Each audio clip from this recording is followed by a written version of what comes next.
पर आई है। ये हमारे लिए खुशी की बात है कि डॉक्टर एक्शन बजट सत्र को देखने के लिए यहाँ उपस्थित है। माननीय डॉक्टर तुल्य एक्शन शुक्रवार दिनांक 19 जुलाई 2024 को भारत पहुंची। उन्होंने 21 जुलाई 2024 को आगरा का भ्रमण किया और इस समय वह विशेष बॉक्स में आसीन है। हम भारत में उनके सुखद और सफल प्रवास की कामना करते हैं। हम अंतर संसदीय संघ के प्रेसिडेंट के रूप में उनकी भूमिका के लिए सफलता की भी कामना करते हैं। उनके माध्यम से हम तंजानिया गणराज्य की संसद के सदस्यों, तंजानिया की सरकार तथा वहाँ की मित्र जनता को बधाई और शुभकामनाएं देते हैं। माननीय सदस्यगण, जैसा कि आपको समाचार भाग 2 के माध्यम से पहले ही सूचित किया जा चुका है कि माननीय वित्त मंत्री जी के बजट भाषण की प्रतियां हार्ड कॉपी के रूप में उपलब्ध कराई जाएगी। अतः बजट प्रस्तुत हो जाने के पश्चात माननीय सदस्य कृपया बजट भाषण की अपनी अपनी प्रति प्रकाशन काउंटर से प्राप्त कर लें। आपको ये भी सूचित किया जाता है कि माननीय मंत्री द्वारा बजट प्रस्तुत किए जाने के पश्चात बजट की प्रतियां आपको मेंबर्स पोर्टल के माध्यम से भी उपलब्ध करा दी जाएगी। माननीय वित्त मंत्री Shrimati Nirmala Sitharaman.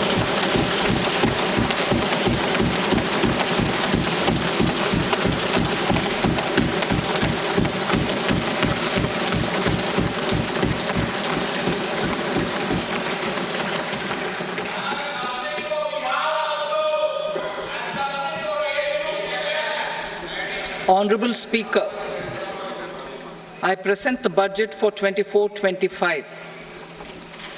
Introduction.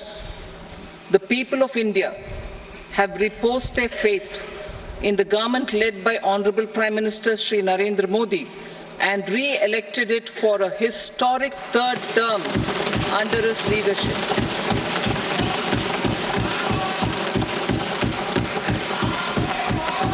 We are grateful for their support, faith, and trust in our policies. We are determined to ensure that all Indians, regardless of religion, caste, gender, and age, make substantial progress in realizing their life goals and aspirations. Global context. The global economy, while performing better than expected, is still in the grip of policy uncertainties. Elevated asset prices, political uncertainties, and shipping disruptions continue to pose significant downside risks for growth and upside risks to inflation. In this context, India's economic growth continues to be the shining exception and will remain so in the years ahead.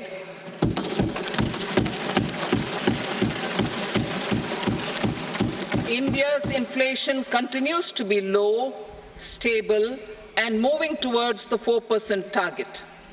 Core inflation, that is non-food and non-fuel, currently is 3.1%. Steps are being taken to ensure supplies of perishable goods reach markets adequately. Interim budget. As mentioned in the interim budget, we need to focus on 4 major castes, namely the Garib, Mahilaye, Yuva, and Annadata, the poor, women, youth, and the farmer. For Annadata, we announced higher minimum support prices a month ago for all major crops, delivering on the promise of at least a 50% margin over costs. Pradhan Mantri Garib Kalyan Anna Yojana was extended for 5 years, benefiting more than 80 crore people. Administrative actions for approval and implementation of various schemes announced in the interim budget are well underway. The required allocations have been made. Budget theme. Turning attention to the full year and beyond in this budget, we particularly focus on employment, skilling, MSMEs, and the middle class. I am happy to announce the Prime Minister's package of 5 schemes and initiatives to facilitate employment, skilling, and other opportunities for 4.1 crore youth over a 5-year period, with a central outlay of 2 lakh crore rupees. I will speak about them shortly, while more details may be seen in the annexure. This year, I've made a provision of 1.48 lakh rupees, 1.48 lakh crore rupees for education, employment, and skilling. Budget priorities. The people have given a unique opportunity to our government to take the country on the path of strong development and an all-round prosperity. In the interim budget, we promise to present a detailed roadmap for our pursuit of Vikasit Bharat. In line with the strategy set out in the interim budget, this budget envisages sustained efforts on the following 9 priorities for generating ample opportunities for all. Number 1, productivity and resilience in agriculture. Number 2, employment and skilling. Number 3, inclusive human resource development and social justice. 4, manufacturing and services. 5, urban development. 6, energy security. 7, infrastructure. 8, innovation, research and development. And 9, next generation reforms. Subsequent budgets will build on these and add more priorities and actions. A more detailed formulation will be carried out as part of the economic policy framework, about which I will speak later in this speech. This budget details some of the specific actions to be initiated in the current year towards fulfillment of these priorities, with potential for transformative changes. The budget also covers some of the previously made announcements with intent to strengthen them and step up their implementation for expediting our journey towards the goal of Vikasit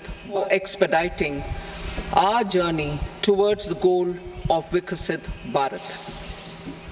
Priority 1, productivity and resilience in agriculture. Transforming agricultural research. Our government will undertake a comprehensive review of the agricultural research setup to bring the focus on raising productivity and developing climate-resilient varieties. Funding will be provided in challenge mode, including to the private sector. Domain experts, both from the government and outside, will oversee the conduct of such research. Release of new varieties. New 109 high-yielding and climate-resilient varieties of 32 field and horticultural crops will be released for cultivation by farmers. Natural farming. In the next 2 years, 1 crore farmers across the country will be initiated into natural farming, supported by certification and branding. Implementation will be through scientific institutions and willing gram panchayats. 10,000 need-based bio-input resource centers will be established. Missions for pulses and oil seeds. For achieving self-sufficiency in pulses and oil seeds, We will strengthen their production, storage, and marketing. As announced in the interim budget, a strategy is being put in place to achieve Atmanirbharta for oil seeds such as mustard, groundnut, sesame, soybean, and sunflower. Vegetable production and supply chains. Large-scale clusters for vegetable production will be developed closer to major consumption centers. We will promote farmer-producer organizations, cooperatives, and startups for vegetable supply chains, including for collection and storage and marketing. Digital public infrastructure for agriculture. Buoyed by the success of the pilot project, our government, in partnership with the states, will facilitate the implementation of the digital public infrastructure in agriculture for coverage of farmers and their lands in 3 years. During this year, digital crop survey for Kharif using the DPI will be taken up in 400 districts. The details of 6 crore farmers and their lands will be brought into the farmer and land registries. Further, the issuance of Jan Samarth based Kisan credit cards will be enabled in 5 states. Shrimp production and export. Financial support for setting up a network of nucleus breeding centers for shrimp brood stocks will be provided. Financing for shrimp farming, processing, and export will be facilitated through NABARD. National cooperation policy. Our government will bring out a national cooperation policy for systematic, orderly, and all-round development of the cooperative sector, fast-tracking growth of rural economy and generation of employment opportunities on a large scale will be the policy goal. This year, I have made a provision of 1.52 lakh crore rupees for agriculture and allied sectors.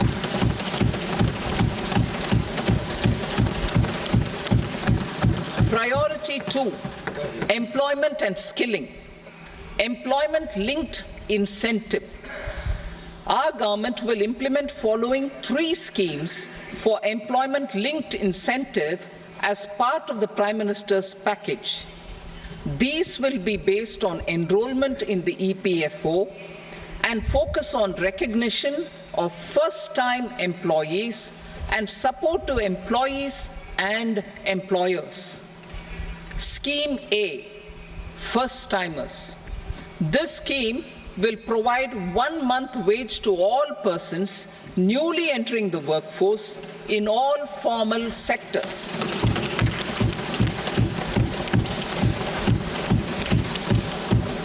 Direct benefit transfer of 1 month's salary in 3 installments to first-time employees as registered in the EPFO will be up to 15,000 rupees. The eligibility limit will be a salary of 1 lakh per month. The scheme is expected to benefit 210 lakh youths.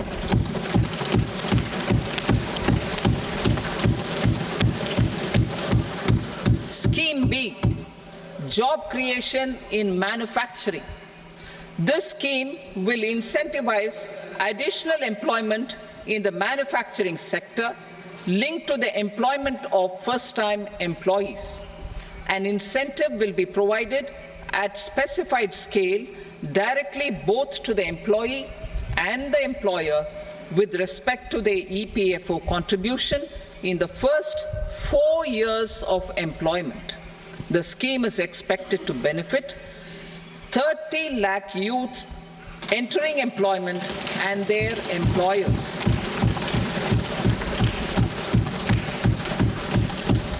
Scheme C, support to employers. This employer-focused scheme will cover additional employment in all sectors. All additional employment within a salary of 1 lakh rupee per month will be counted. The government will reimburse to employers up to 3,000 rupees per month for 2 years towards the EPFO contribution for each additional employee. The scheme is expected to incentivize additional employment of 50 lakh persons.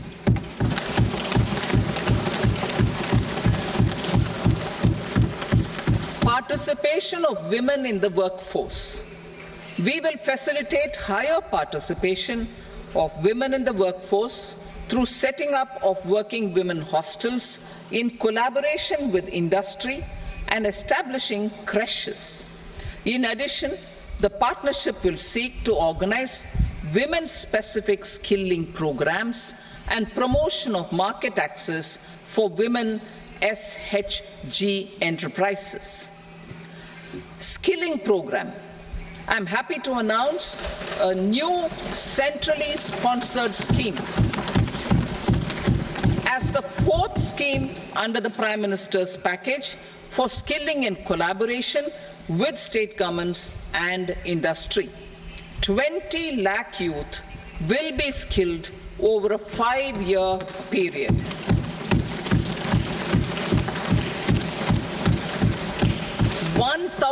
Industrial training institutes will be upgraded in hub and spoke arrangements with outcome orientation. Course content and design will be aligned to the skill needs of industry, and new courses will be introduced for emerging needs. Skilling loans. The model skill loan scheme will be revised to facilitate loans up to 7.5 lakh rupees with a guarantee from a government-promoted fund. This measure is expected to help 25,000 students every year.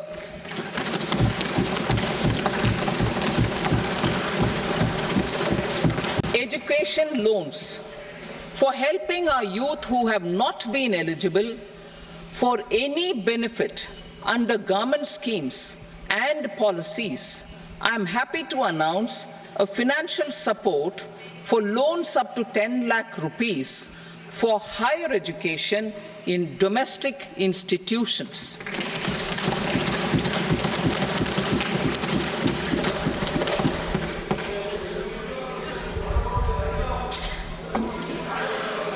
E-vouchers for this purpose.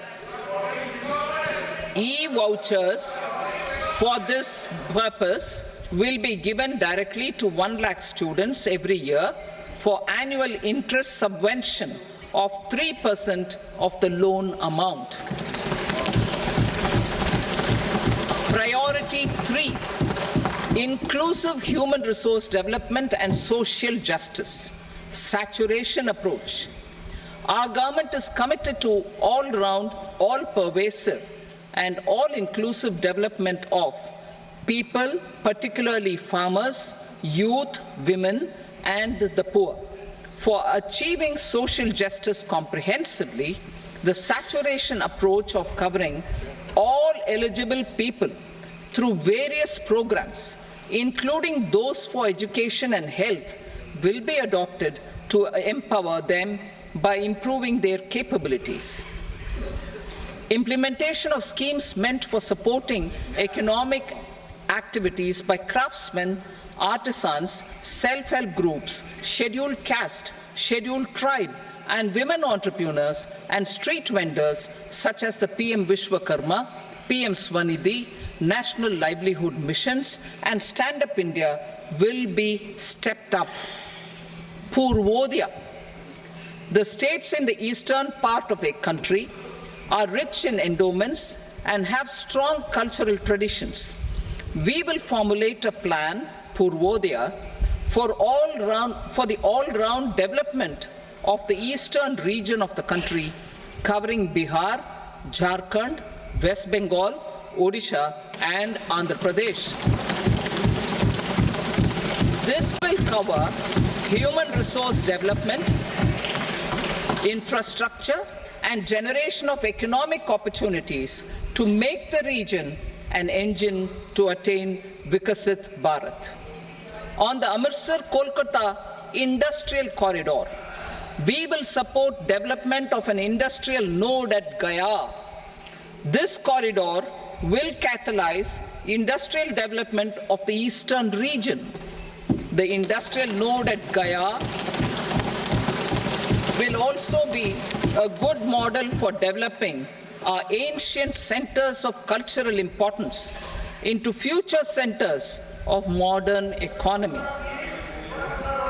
This model shall showcase Vikas B, Virasat B in our growth trajectory. We will also support development of road connectivity projects, namely 1.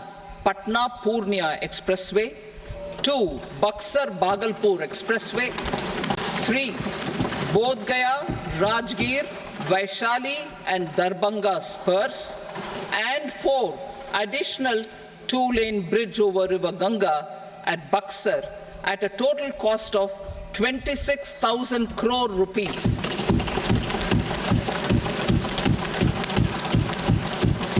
Power projects, including setting up of a new 2,400 megawatt power plant at Pir Painti, will be taken up at a cost of 21,400 crore rupees. New airports, medical colleges, and sports infrastructure in Bihar will be constructed. An additional allocation to support capital investments will be provided. The requests of Bihar government for external assistance from multilateral development banks will be expedited.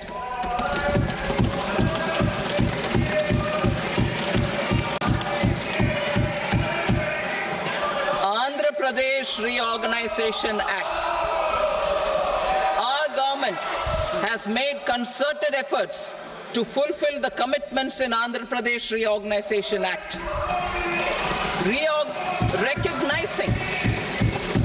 Recognizing the state's need for the capital, recognizing the state's need for a capital, we will facilitate special financial support through multilateral development agencies. In the current financial year, 15,000 crore rupees will be arranged with additional amounts in future years.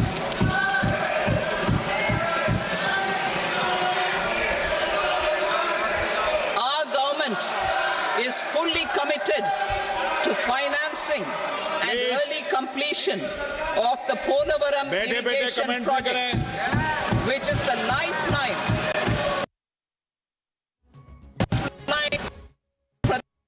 and its farmers. This will facilitate our country's food security as well. Under the Andhra Pradesh Reorganization Act, for promoting industrial development, funds will be provided for essential infrastructure such as water, power, railways, and roads. In Kopparthi node on the Visakhapatnam-Chennai Industrial Corridor and Varavakal node on the Hyderabad-Bengaluru Industrial Corridor. An additional allocation will be provided this year towards capital investment for economic growth. Grants for backward regions of Rayalaseema, Prakasham, North Coastal Andhra, as stated in the Act, will be provided.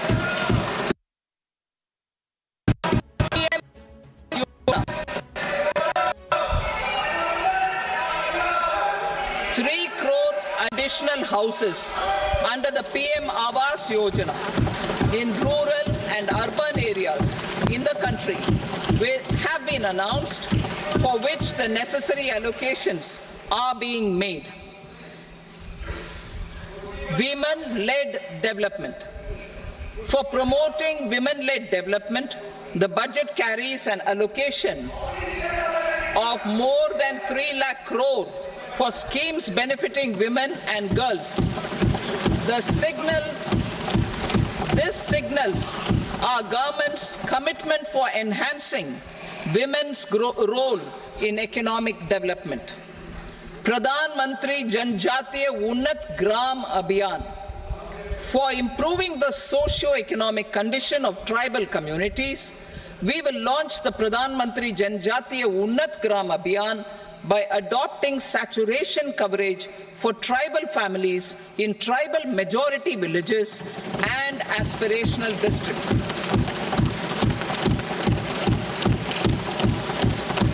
This will cover 63,000 villages, benefiting 5 crore tribal people. Bank branches in northeastern region. More than 100 branches of India Post Payment Bank will be set up in the northeast region to expand the banking services. This year, I have made a provision of 2.66 lakh crore rupees for rural development, including rural infrastructure. Manufacturing and services, support for promotion of MSMEs. This budget provides special attention to MSMEs and manufacturing, particularly labor-intensive manufacturing. We have formulated a package covering financing, regulatory changes, and technology support for MSMEs to help them grow and also compete globally, as mentioned in the interim budget. I am happy to announce the following specific measures. Credit guarantee scheme for MSMEs in the manufacturing sector. For facilitating term loans to MSMEs for purchase of machinery and equipment without collateral or third-party guarantee, a credit guarantee scheme will be introduced. The scheme will operate on pooling of credit risks of such MSMEs. A separately constituted self-financing guarantee fund will provide to each applicant guarantee cover up to 100 crore rupees, while the loan amount may be larger. The borrower will have to provide an upfront guarantee fee and an annual guarantee fee on the reducing loan balance. New assessment model for MSME credit. Public sector banks will build their own in-house capability to assess MSMEs for credit instead of relying on external assessment. They will also take a lead in developing or getting developed a new credit assessment model based on the scoring of digital footprints of the MSMEs in the economy. This is expected to be a significant improvement over the traditional assessment of credit eligibility based only on asset or turnover criteria. That will also cover MSMEs without a formal accounting system. Credit support to MSMEs during stress period. I'm happy to announce a new mechanism for facilitating continuation of bank credit to MSMEs during their stress period while being in special mention account, SMA stage, for reasons beyond their control. MSMEs need credit to continue their business and to avoid getting into the NPA stage. Credit availability will be supported through a guarantee from a government-promoted fund. Mudra loans. The limit of Mudra loans will be enhanced to 20 lakh from the current 10 lakh for those entrepreneurs who have availed and successfully repaid previous loans under the Tarun category. Enhanced scope for mandatory onboarding in TREDS. For facilitating MSMEs to unlock their working capital by converting their trade receivables into cash, I propose to reduce the turnover threshold of buyers for mandatory onboarding on the TREADS platform from rupees 500 crore to 250 crore rupees. This measure will bring 22 more CPSCs and 7,000 more companies onto the platform. Medium enterprises will also be included in the scope of the suppliers. SIDBI branches in MSME clusters. SIDBI will open new branches to expand its reach to serve all major MSME clusters within 3 years and provide direct credit to them. With the opening of 24 such branches this year, the service coverage will expand to 168 out of 242 major clusters. MSME units for food irradiation, quality and safety testing. Financial support for setting up of 50 multi-product food irradiation units in the MSME sector will be provided. Setting up of 100 food quality and safety testing labs with NABL accreditation will be facilitated. E-commerce export hubs.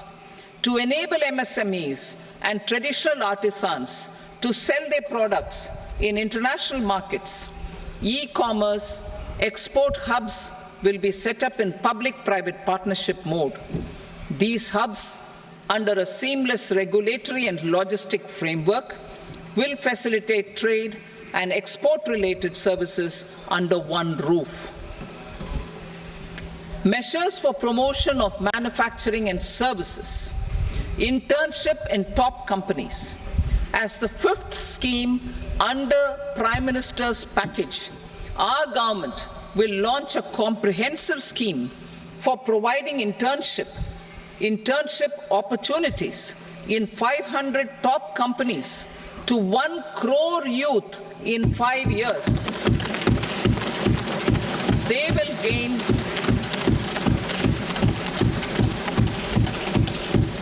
will gain exposure for 12 months to real-life business environment, varied professions, and employment opportunities. An internship allowance of 5,000 per month, 5,000 rupees per month, along with a one-time assistance of 6,000 rupees will be provided. Companies will be expected to bear the training cost and 10% of their internship cost from their CSR funds. Industrial parks. Our government will facilitate development of investment-ready, plug-and-play industrial parks with complete infrastructure in or near 100 cities in partnership with the states and private sector by better using town planning schemes. 12 industrial parks under the National Industrial Corridor Development Program also will be sanctioned.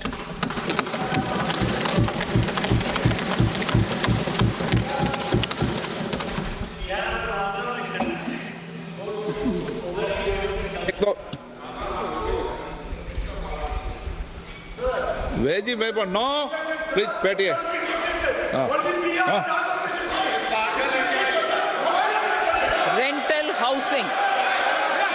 Rental housing with dormitory type accommodation for industrial workers will be, just 1 minute. Rental housing, I repeat, rental housing with dormitory type accommodation for industrial workers will be facilitated in PPP mode with VGF support and commitment from anchor industries.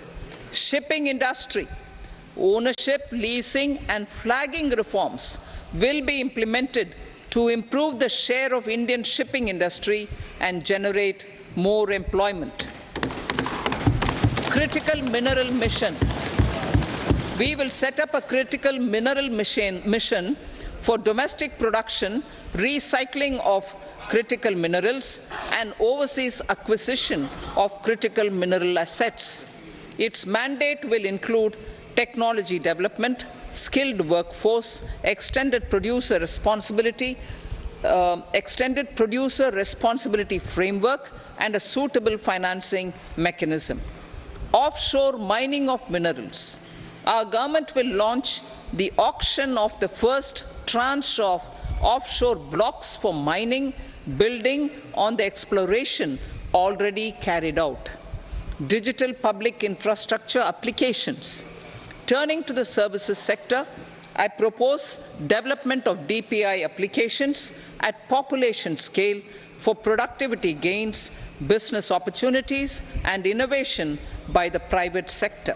These are planned in the areas of credit, e-commerce, education, health, law and justice, logistics, MSME service delivery, and urban governance. Integrated technology platform for IBC ecosystem.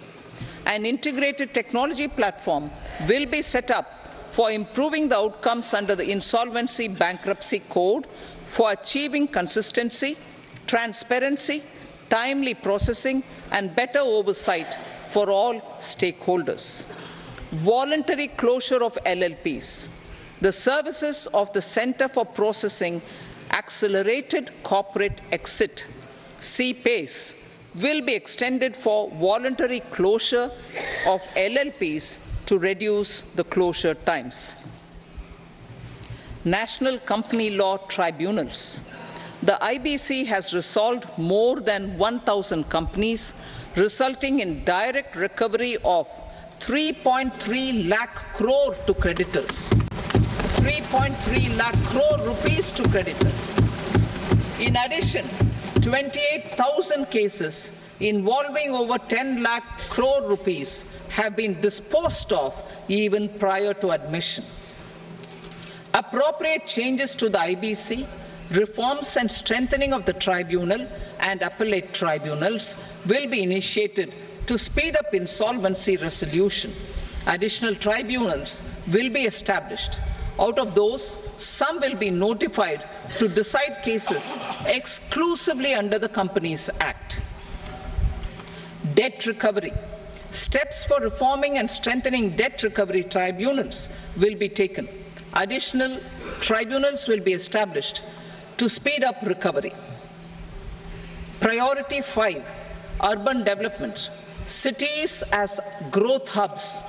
Working with states, our government will facilitate development of cities as growth hubs.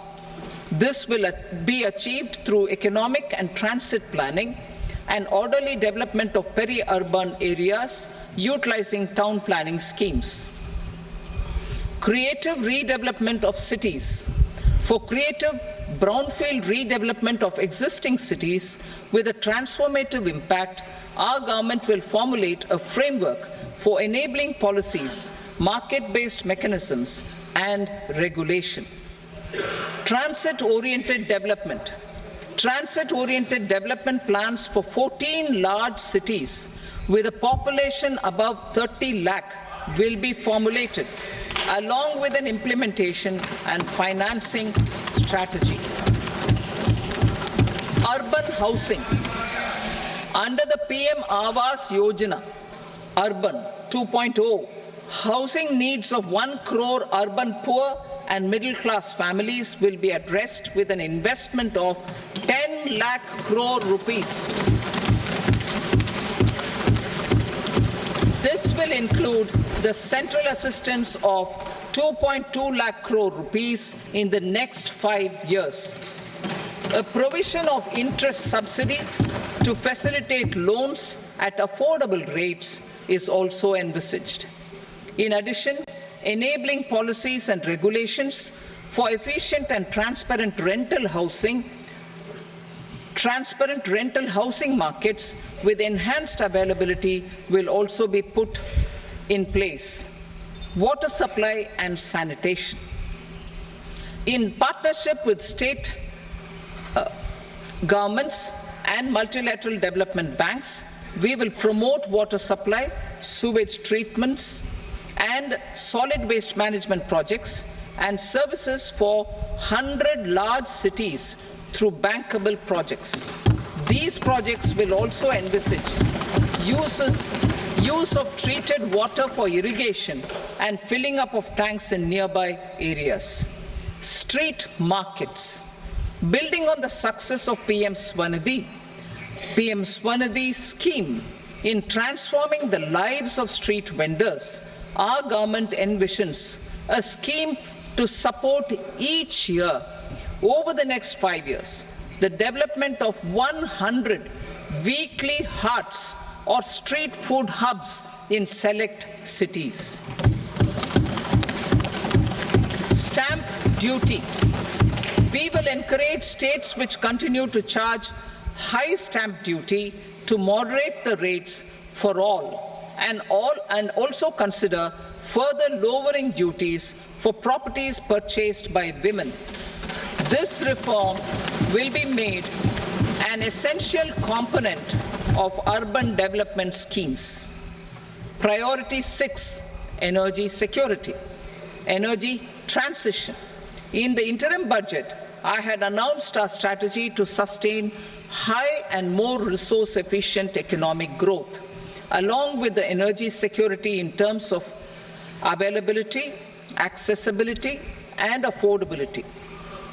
We will bring out a policy document on appropriate energy transition pathways that balances the imperatives of employment, growth, and environmental sustainability. PM Surya Ghar Muft Bijli Yojana. PM Surya Ghar Muft Bijli Yojana. In line with the announcement in the interim budget,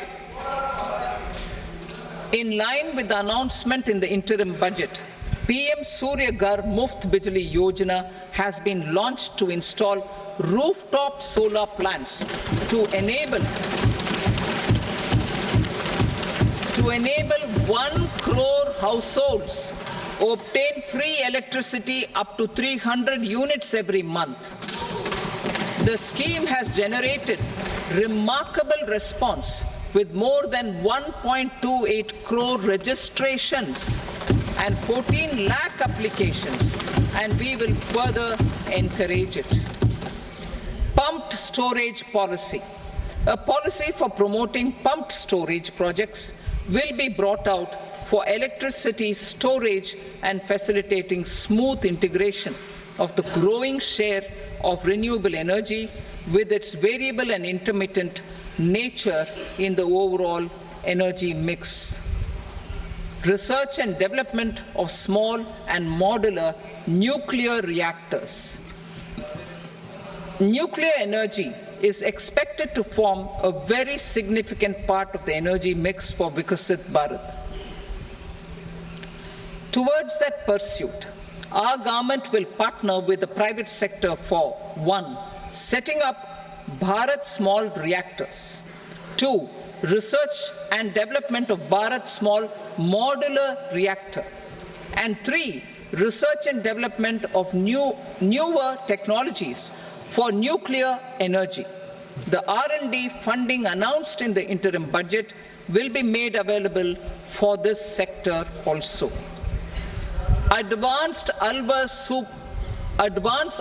supercritical thermal power plants. The development of indigenous technology for advanced ultra supercritical thermal power plants with much higher efficiency has been completed. A joint venture between NTPC and BHEL will set up a full-scale 800 megawatt commercial plant using AUSC technology. The government will provide the required fiscal support. Moving forward, development of indigenous capacity for the production of high-grade steel and other advanced metallurgy materials for these plants will result in strong spin-off benefits for the economy. Roadmap for hard-to-abate industries. A roadmap for moving the hard-to-abate industries, from energy efficiency targets to emission targets, will be formulated. Appropriate regulations for transition of these industries from the current perform, achieve and trade mode to Indian carbon market mode will be put in place. Support to traditional micro and small industries. An investment-grade energy audit of traditional micro and small industries in 60 clusters, including brass and ceramic, will be facilitated. Financial support will be provided for shifting them to cleaner forms of energy and implementation of energy efficiency measures. The scheme will be replicated in another 100 clusters in the next phase. Priority 7, infrastructure investment by central government. Significant investment the central government has made over the years in building and improving infrastructure has had a strong multiplier effect on the economy. We will endeavour to maintain strong fiscal support for infrastructure over the next 5 years in conjunction with imperatives of other. I have provided 11,11,111 crore rupees for capital expenditure. This would be 3.4% of our GDP. Infrastructure investment by state governments.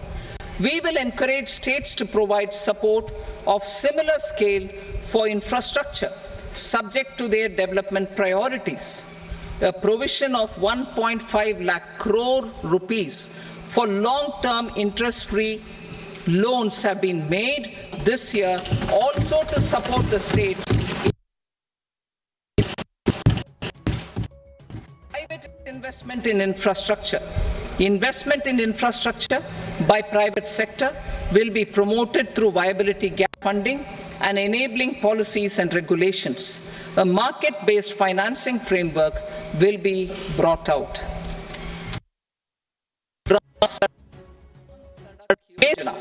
Phase 4 of the PMGSY will be launched to provide all-weather connectivity to 25,000 rural habitations, which have become eligible in view of their population increase. Irrigation and flood mitigation has frequently suffered from floods, many of them originating outside the country. Plans to build flood control structures in Nepal are yet to progress.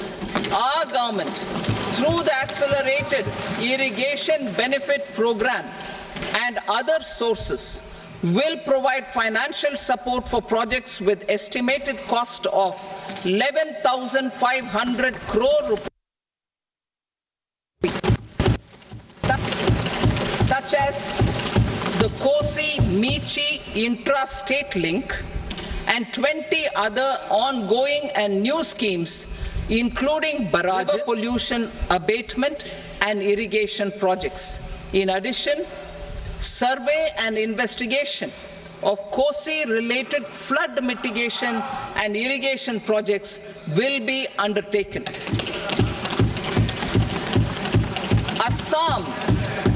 Assam grapples with floods every year by the Brahmaputra River and its tributaries originating outside India. We will provide assistance to Assam for flood management and related projects.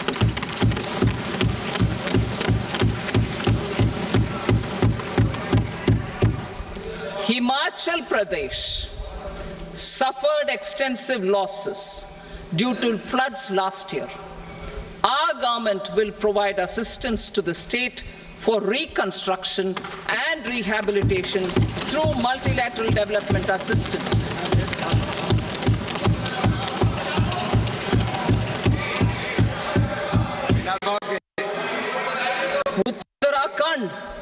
Uttarakhand too suffered losses due to cloudbursts and massive landslides.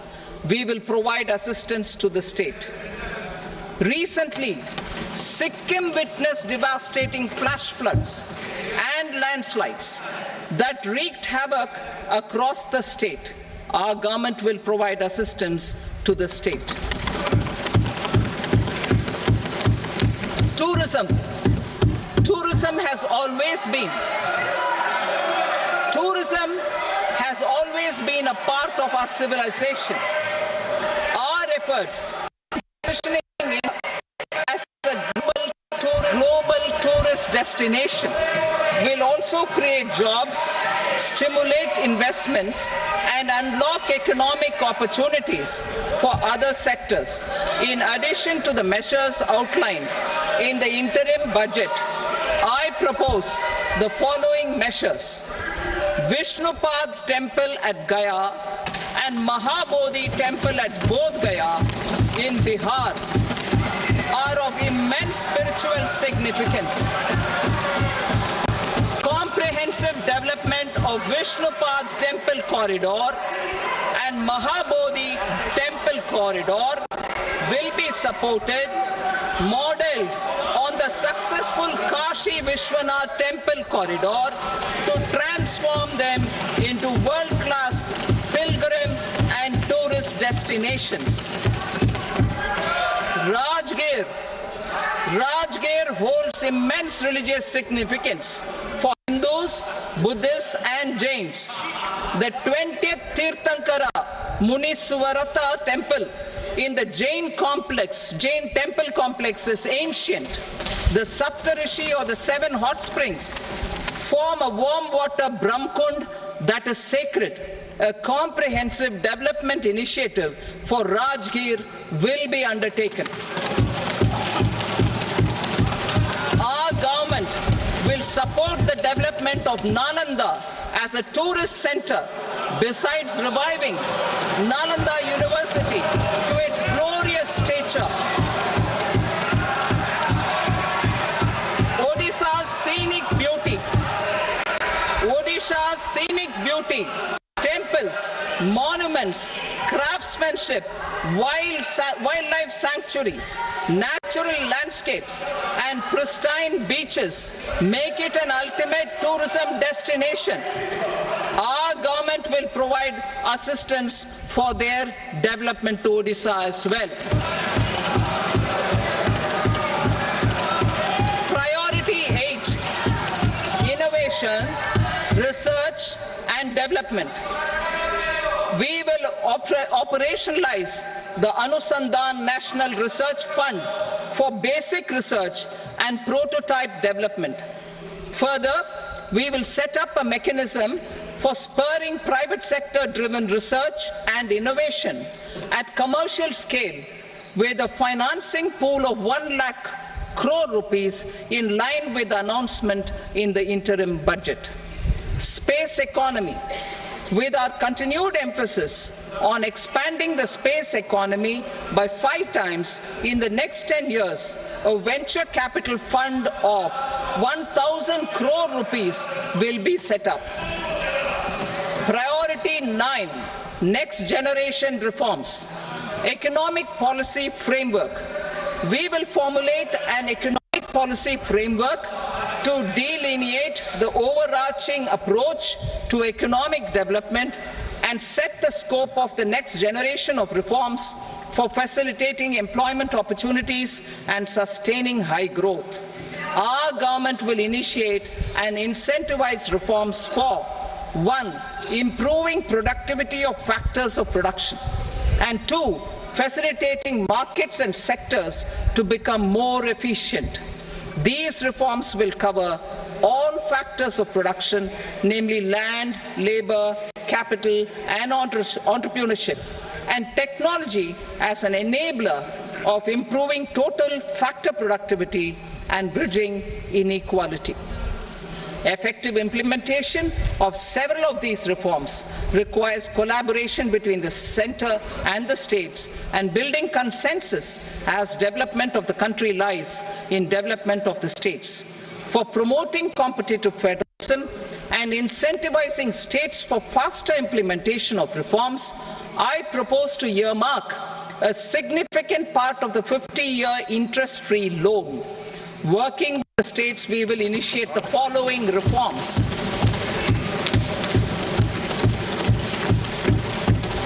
Land-related reforms and actions, both in the rural and urban areas, will cover land administration, will cover 1. Land administration, planning and management, and 2. Urban planning usage and building bylaws. These will be incentivized for completion within the next 3 years through appropriate fiscal support. Rural land-related actions. Rural land-related actions will include 1.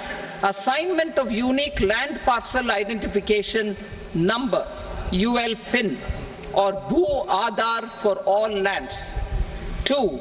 Digitization of cadastral maps. 3. Subdivisions, survey of map subdivisions as per current ownership. 4. Establishment of land registry. And 5. Linking to the farmers registry. These actions will also facilitate credit flow and other agricultural services. Urban land-related actions. Land records in urban areas will be digitized with GIS mapping. An IT-based system for property record administration, updating, and tax administration will be established. These will also facilitate improving the financial position of urban local bodies. Labor-related reforms. Services to labor. Our government will facilitate the provision of a wide array of services to labor, including those for employment and skilling. A comprehensive integration of e-Shram portal with other portals will facilitate such one-stop solution. Open architecture databases for the rapidly changing labor market, skill requirements and available job roles, and a mechanism to connect job aspirants with potential employers and skill providers will be covered in these services. Shram Suvidha and Samadhan portal. Shram Suvidha and Samadhan portal will be revamped to enhance ease of compliance for industry and trade. Capital and entrepreneurship related reforms, financial sector vision and strategy. For meeting financing needs of the economy, our government will bring out a financial sector vision and strategy document to prepare the sector in terms of size, capacity, and skills. This will set the agenda for the next 5 years and guide the work of the government, regulators, financial institutions, and market participants. Taxonomy for climate finance. We will develop taxonomy for climate finance for enhancing the availability of capital for climate adaptation and mitigation. This will support achievement of the country's climate commitments and green transition. Variable capital company structure. We will seek the required legislative approval for providing an efficient and flexible mode for financing leasing of aircrafts and ships and pooled funds of private equity through a variable company structure. Foreign direct investments and overseas investment. The rules and regulations for foreign direct investment and overseas investments will be simplified to 1. Facilitate foreign direct investments, 2.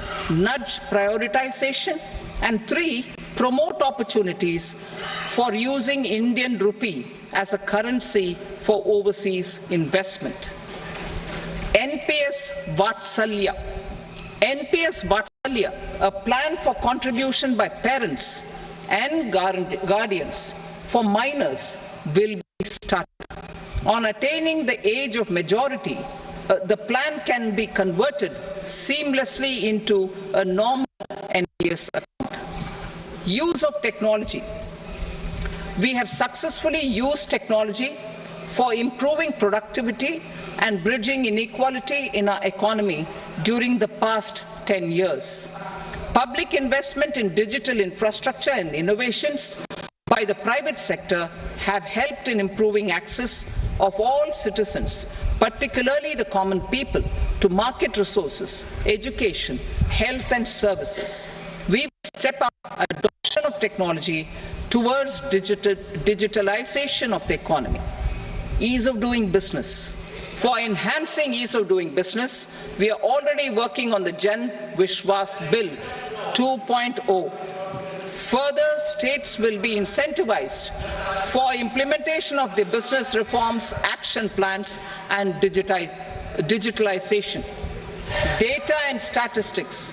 For improving data governance, collection, processing and management of data and statistics, different sectoral databases, including those established under the Digital India Mission, will be utilized with active use of technology tools. New pension scheme. The committee to review the NPS has made considerable progress in its work. I am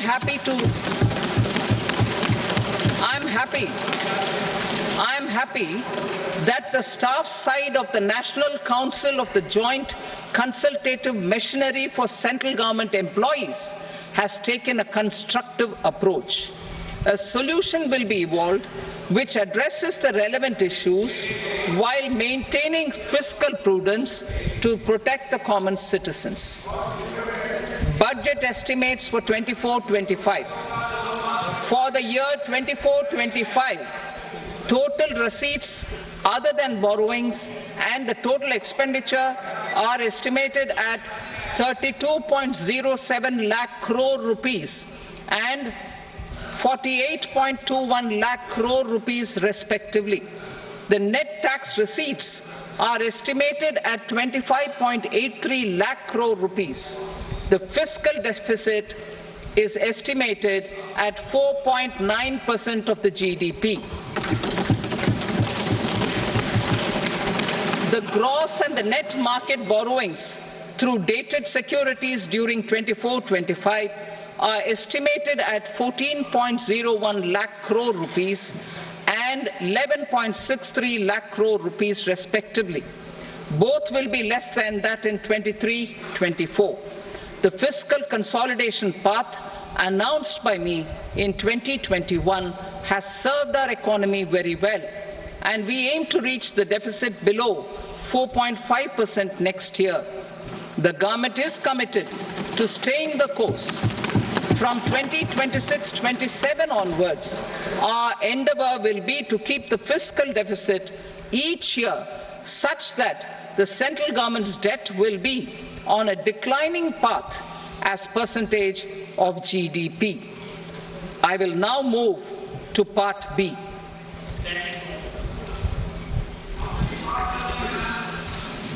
Indirect taxes. Sir, I start with GST. It has decreased tax incidence on the common man, reduced compliance burden and logistics cost for trade and industry, and enhanced revenues of the central and the state governments. It is a success of vast proportions. To multiply the benefits of GST, we will strive to further simplify and rationalize the tax structure and endeavour to expand it to the remaining sectors. My proposals for customs duties intend to support domestic manufacturing, deepen local value addition, promote export competitiveness, and simplify taxation while keeping the interest of the general public and consumers surmount. In Budget 22-23, we reduced the number of customs duty rates. I propose to undertake a comprehensive review of the rate structure over the next 6 months to rationalize and simplify it for ease of trade, removal of duty inversion, and reduction of disputes. I shall now take up sector-specific customs duty proposals. Medicine and medical equipments. To provide relief to cancer patients, I propose to fully exempt 3 more medicines from customs duties.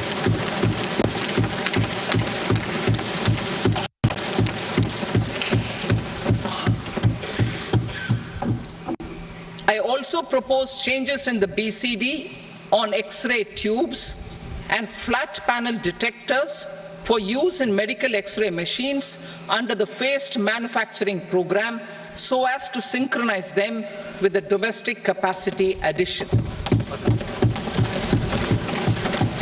Mobile phone and related parts.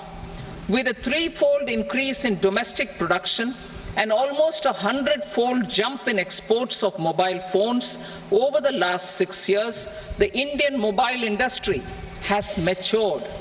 In the interest of consumers, I now propose to reduce the BCD on mobile phone, mobile PCBA, and mobile charger to 15%. Critical minerals. Minerals such as lithium, copper, cobalt, and rare earth elements are critical for sectors like nuclear energy, renewable energy, space, defense, telecommunications, and high-tech electronics. I propose to fully exempt customs duties on 25 critical minerals and reduce BCD on 2 of them. This will provide a major fillip to the processing and refining of such minerals and help secure their availability for these strategic and important sectors. Solar energy. Energy transition is critical in the fight against climate change. To support energy transition, I propose to expand the list of exempted capital goods for use in the manufacture of solar cells and panels in the country. Further, in view of sufficient domestic manufacturing capacity of solar gas, glass, and tinned copper interconnect, I propose not to extend the exemption of custom duties provided to them. Marine products. India's seafood exports in the last financial year touched an all-time high of more than 60,000 crores of rupees. Frozen shrimp accounted for about 2/3 of these exports.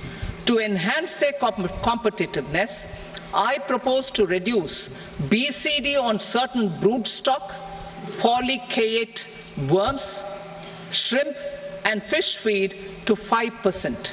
I also propose to exempt customs duty on various inputs for manufacture of shrimp and fish feed. Leather and textile. Similarly, to enhance the competitiveness of exports in the leather and textile sectors, I propose to reduce BCD on real down-filling material from duck or goose. I am also making additions to the list of exempted goods for manufacture of leather and textile garments, footwear, and other leather articles for export. To rectify inversion in duty, I propose to reduce BCD subject to conditions on methylene diphenyl diisocyanate MDI for manufacture of spandex yarn from 7.5 to 5%. Furthermore, the export duty structure on raw hides, skin, and leather is proposed to be simplified and rationalized. Precious metals.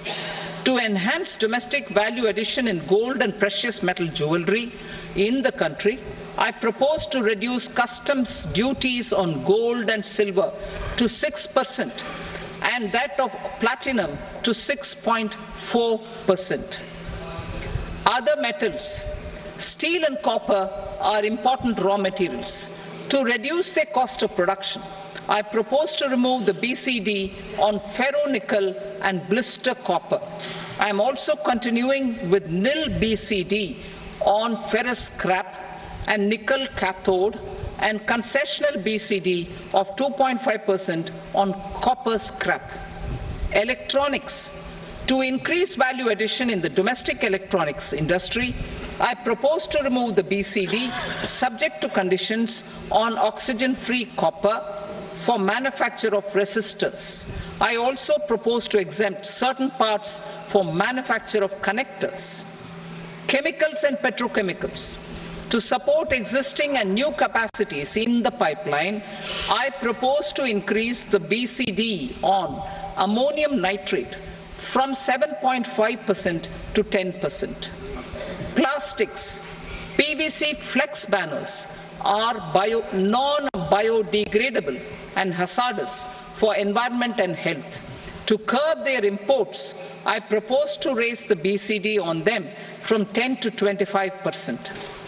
Telecommunication equipment. To incentivize domestic manufacturing, I propose to increase the BCD from 10 to 15% on PCBA of specified telecom equipment. Trade facilitation.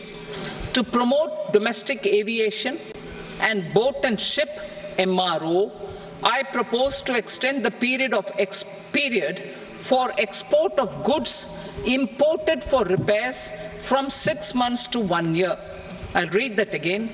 To promote domestic aviation and boat and ship maintenance, repair and operations, I propose to extend the period for export of goods imported for repairs from 6 months to 1 year. In the same vein, I propose to extend the time limit for re-import of goods for repairs under warranty from 3 to 5 years. I now move to direct taxes. We will continue our efforts to simplify taxes, improve taxpayer services, provide tax certainty, and reduce litigation while enhancing revenues for funding the development and welfare schemes of the government. It has been our endeavour to simplify taxation. We have taken a number of measures in the last few years, including introduction of simplified tax regimes without exemptions and deductions for corporate tax and for personal income tax. This has been appreciated by taxpayers. 58% of corporate tax came from the simplified tax regime in the financial year 22-23. Similarly, as per data available till now, for the last fiscal, more than 2/3 have availed the new personal income tax regime. Comprehensive review of the Income Tax Act. I am now announcing a comprehensive review of the Income Tax Act 1961. The purpose is to make the Act concise, lucid, easy to read and understand. This will reduce disputes and litigation, thereby providing tax certainty to the taxpayers. I will also bring down the demand embroiled in litigation. It is proposed to be completed in 6 months. A beginning is being made in the finance bill by simplifying the tax regime for charities, TDS rate structures, provisions of reassessment and such provisions, and capital gains taxation. Simplification for charities and TDS. Two tax exemption regimes. The two tax exemption regimes for charities are proposed to be merged into one. The 5% TDS rate on many payments is being merged into the 2% TDS rate, and the 20% TDS rate on repurchase of units by mutual funds or UTI is being withdrawn. TDS rate on e-commerce operators is proposed to be reduced from 1 to 0.1%. Moreover, credit of TCS is proposed to be given in the TDS to be deducted on salary. Further, I propose to decriminalize delay for payment of TDS up to the due date of filing statement for the same. I also plan to provide a standard operating procedure for TDS defaults and simplify and rationalize the compounding guidelines for such defaults. Simplification of reassessment. I propose to thoroughly simplify the provisions for reopening and reassessment. An assessment hereinafter can be reopened beyond 3 years from the end of the assessment year only if the escaped income is 50 lakh rupees or more, up to a maximum period of 5 years from the end of the assessment year. Even in such cases, a time limit of 6 years before the year of the search, as against the existing time limit of 10 years, is being proposed. This will reduce tax uncertainty and disputes. Simplification and rationalization of capital gains. Capital gains taxation is also proposed to be hugely simplified.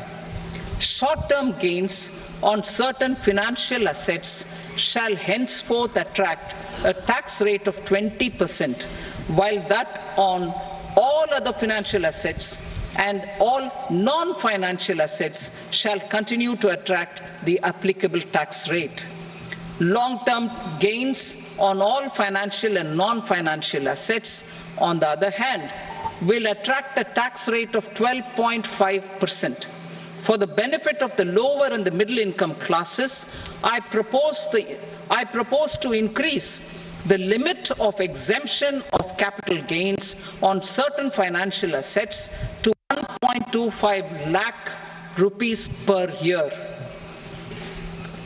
Listed financial assets held for more than a year will be classified as long-term, while unlisted financial assets and all non-financial assets will have to be held for at least 2 years to be classified as long-term. Unlisted bonds and debentures, debt mutual funds, and market-linked debentures, irrespective of holding period, however, will attract tax on capital gains at applicable rates. Taxpayer services. All the major taxpayer services under GST and most services under customs and income tax have been digitalized. All remaining services of customs and income tax, including rectification and order giving effect to appellate orders, shall be digitalized and made paperless over the next 2 years. Litigation and appeals. While our concerted efforts to reduce pendency of appeals at various appellate fora are beginning to show good results, it will continue to engage our highest attention. To dispose of the backlog of first appeals, I plan to deploy more officers to hear and decide such appeals, especially those with large tax effect. For resolution of certain income tax disputes pending an appeal, I am also proposing Vivad Se Vishwas Scheme 2024.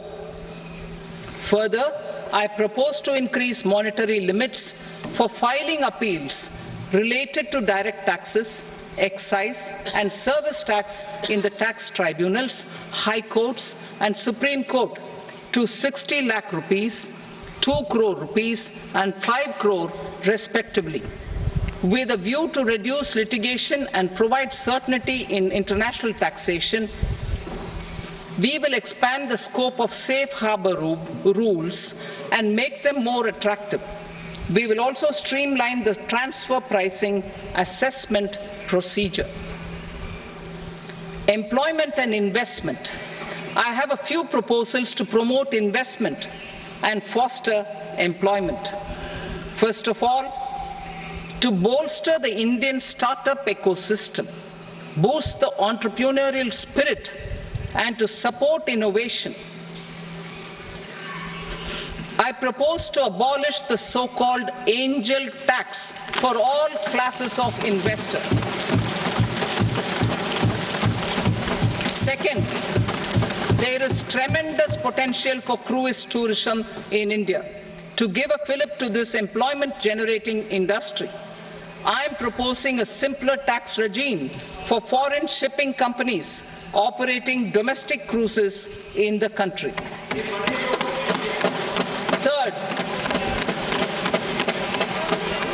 as a world leader in the diamond cutting and polishing industry, which employs a large number of skilled workers. To further promote the development of this sector, we would provide for safe harbor rates for foreign mining companies selling raw diamonds in the country. Fourth, to attract foreign capital for our development needs, I propose to reduce the corporate tax rate on foreign companies from 40 to 35%. Deepening the tax base. I have a couple of proposals for deepening the tax base. First, security transaction tax on futures and options of securities is proposed to be increased to 0.02% and 0.1% respectively. Second, for reasons of equity, I propose to tax income received on buyback of shares in the hands of recipients. Other proposals: to improve social security benefits, deduction of expenditure by employers towards NPS is proposed to be increased from 10 to 14% of the employee's salary. Similarly, deduction of this expenditure up to 14% of salary from the income of employees in private sector, public sector banks and undertakings opting for the new tax regime is proposed to be provided. Indian professionals working in multinationals get ESOPs and invest in social security schemes and other movable assets abroad. Non-reporting of such small foreign assets has penal consequences under the Black Money Act. Such non-reporting of movable assets up to 20 lakh rupees is proposed to be depenalized. Other major proposals in the finance bill relate to withdrawal of equalization levy of 2%, expansion of tax benefits to certain funds and entities in IFSCs, and immunity from penalty and prosecution to Benamidar on full and true disclosure so as to improve conviction under the Benami Transaction Prohibition Act 1988. Personal income tax. Coming to personal income tax rates, I have two announcements to make for those opting for the new tax regime. First, the standard deduction for salaried employees is proposed to be increased from 50,000 to 75,000 rupees.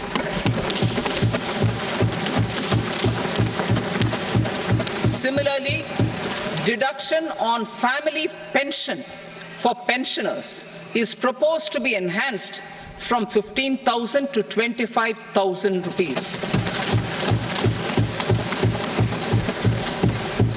This will provide relief to about 4 crore salaried individuals and pensioners.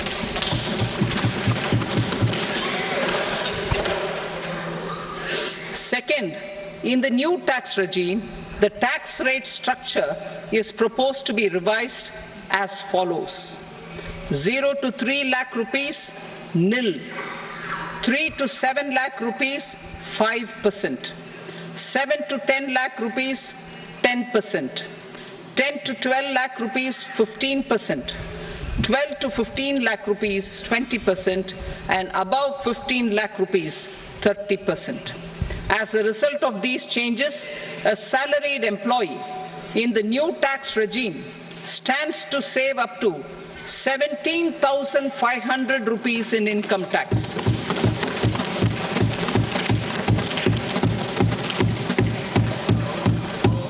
Apart from these, I am also making some other changes as given in the annexure. As a result of these proposals, revenue of about 37,000 crore, that is 29,000 crore in direct taxes and 8,000 crore in indirect taxes will be foregone, while revenue of about 30,000 crore rupees will be additionally mobilized. Thus, the total revenue foregone is about 7,000 crores annually. Mr. Speaker, sir, with this, I commend the budget to to this august house. Jai Hind.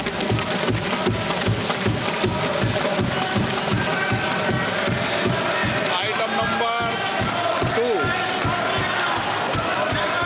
Item number 2.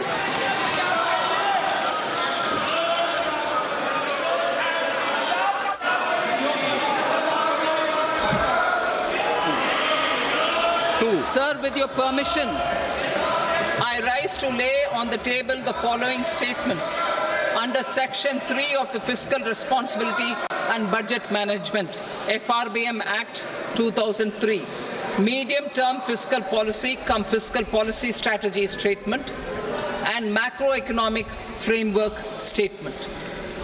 Item number 3. Sir, with your permission, I rise to move for leave to introduce the Finance Number 2 Bill 2024. प्रश्न ये कि विधेयक को पूरा स्थापित करने की अनुमति प्रदान की जाए।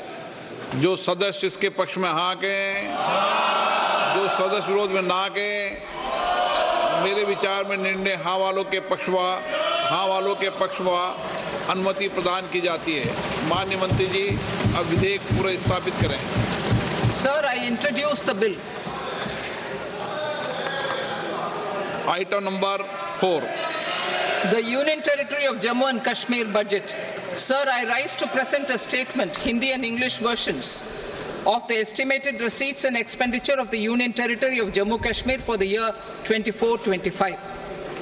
सभा की कार्रवाई कल बुधवार दिनांक 24 जुलाई 2024 को प्राप्त 11 बजे तक के लिए स्थगित की जाती है।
மத்திய பட்ஜெட் 2024 தாக்கல் செய்யப்பட்டிருக்கிறது. 7வது முறையாக பட்ஜெட்டை தாக்கல் செய்திருக்கிறார் மத்திய நிதி அமைச்சர் நிர்மலா சீதாராமன்.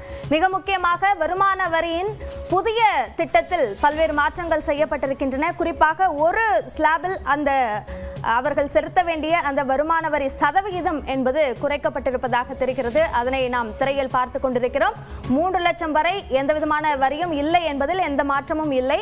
3,01,000 7 லட்சம் வரைக்கும் எந்த வரியும் செலுத்த வேண்டாம் என்பதில் அது என்பது 5% என்பது அப்படியாகவே இருக்கிறது. முன்பு 6 லட்சம் வரைக்கும் என்று இருந்தது. தற்பொழுது 7 லட்சம் வரைக்கும் அது அதிகரிக்கப்பட்டிருக்கிறது. அதே போன்று 7,01,000 10 லட்சம் வரை ஆண்டு வருமானம் இருக்கக்கூடியவர்கள் 10% வரி செலுத்த வேண்டும். முன்னதாக அது 6,01,000 9 லட்சம் வரைக்கும் 10% இருந்தது. அதே போன்று 10,01,000 12 லட்சம் ரூபாய் வரை ஆண்டு வருமானம் பெறக்கூடியவர்கள் 15% வருமான வரி செலுத்த வேண்டும். முன்னதாக அது 9,01,000 12 லட்சம் வரை 15% இருந்தது. அதே போன்று 12,01,000 15 லட்சம் வரை 20% வருமான வரி செலுத்த வேண்டும் என்பதில் எந்தவிதமான மாற்றமும் இல்லை. அதே போன்று 15 லட்சத்திற்கும் மேல் ஆண்டு வருமானம் இருக்கக்கூடியவர்கள் 30% வருமான வரி செலுத்த வேண்டும் என்பதிலும் எந்த மாற்றமும் இல்லை. பழைய திட்டத்தில் அந்த வருமான வரி சார்ந்த பழைய திட்டத்தில் எந்த விதமான மாற்றமும் அறிவிக்கப்படவில்லை என்பது முக்கியமாக கவனிக்க வேண்டியதாக இருக்கிறது. பல்வேறு அந்த மத்திய பட்ஜெட்டில் பல்வேறு திட்டங்கள் அறிவிக்கப்பட்டிருக்கின்றன, நிதி ஒதுக்கீடும் அறிவிக்கப்பட்டிருக்கின்றன. 9 முக்கியமான விஷயங்கள், அதாவது 9 பிரியாரிட்டிஸ் என்ற அடிப்படையில் அறிவிப்புகளை வெளியிட்டிருக்கிறார் மத்திய நிதியமைச்சர் நிர்மலா சீதாராமன். அதனைத் தொடர்ந்து இந்த தனிநபர் வருமான வரி சார்ந்த விஷயத்தில் புதிய அறிவிப்புகள் வெளியாகும். அந்த ஸ்லாபில் மாற்றங்கள் இருக்கும் என்று எதிர்பார்க்கப்பட்டபடியே அந்த புதிய திட்டத்தில் மட்டும் மாற்றம் செய்யப்பட்டிருக்கிறது. எந்த விதமான முதலீடுகளும் செய்யாமல் எக்ஸம்ஷன் எதிர்பார்க்காதவர்களுக்கு இந்த புதிய திட்டம் என்பது உதவும். அவர்களுக்கு இந்த வரி சலுகை என்பது கொடுக்கப்பட்டிருக்கிறது. இந்த ஸ்லாபிலும் மாற்றங்கள் செய்யப்பட்டு அதற்கான வரி சதவீதம் என்பது குறைக்கப்பட்டிருப்பதையும் நாம் பார்க்கிறோம்.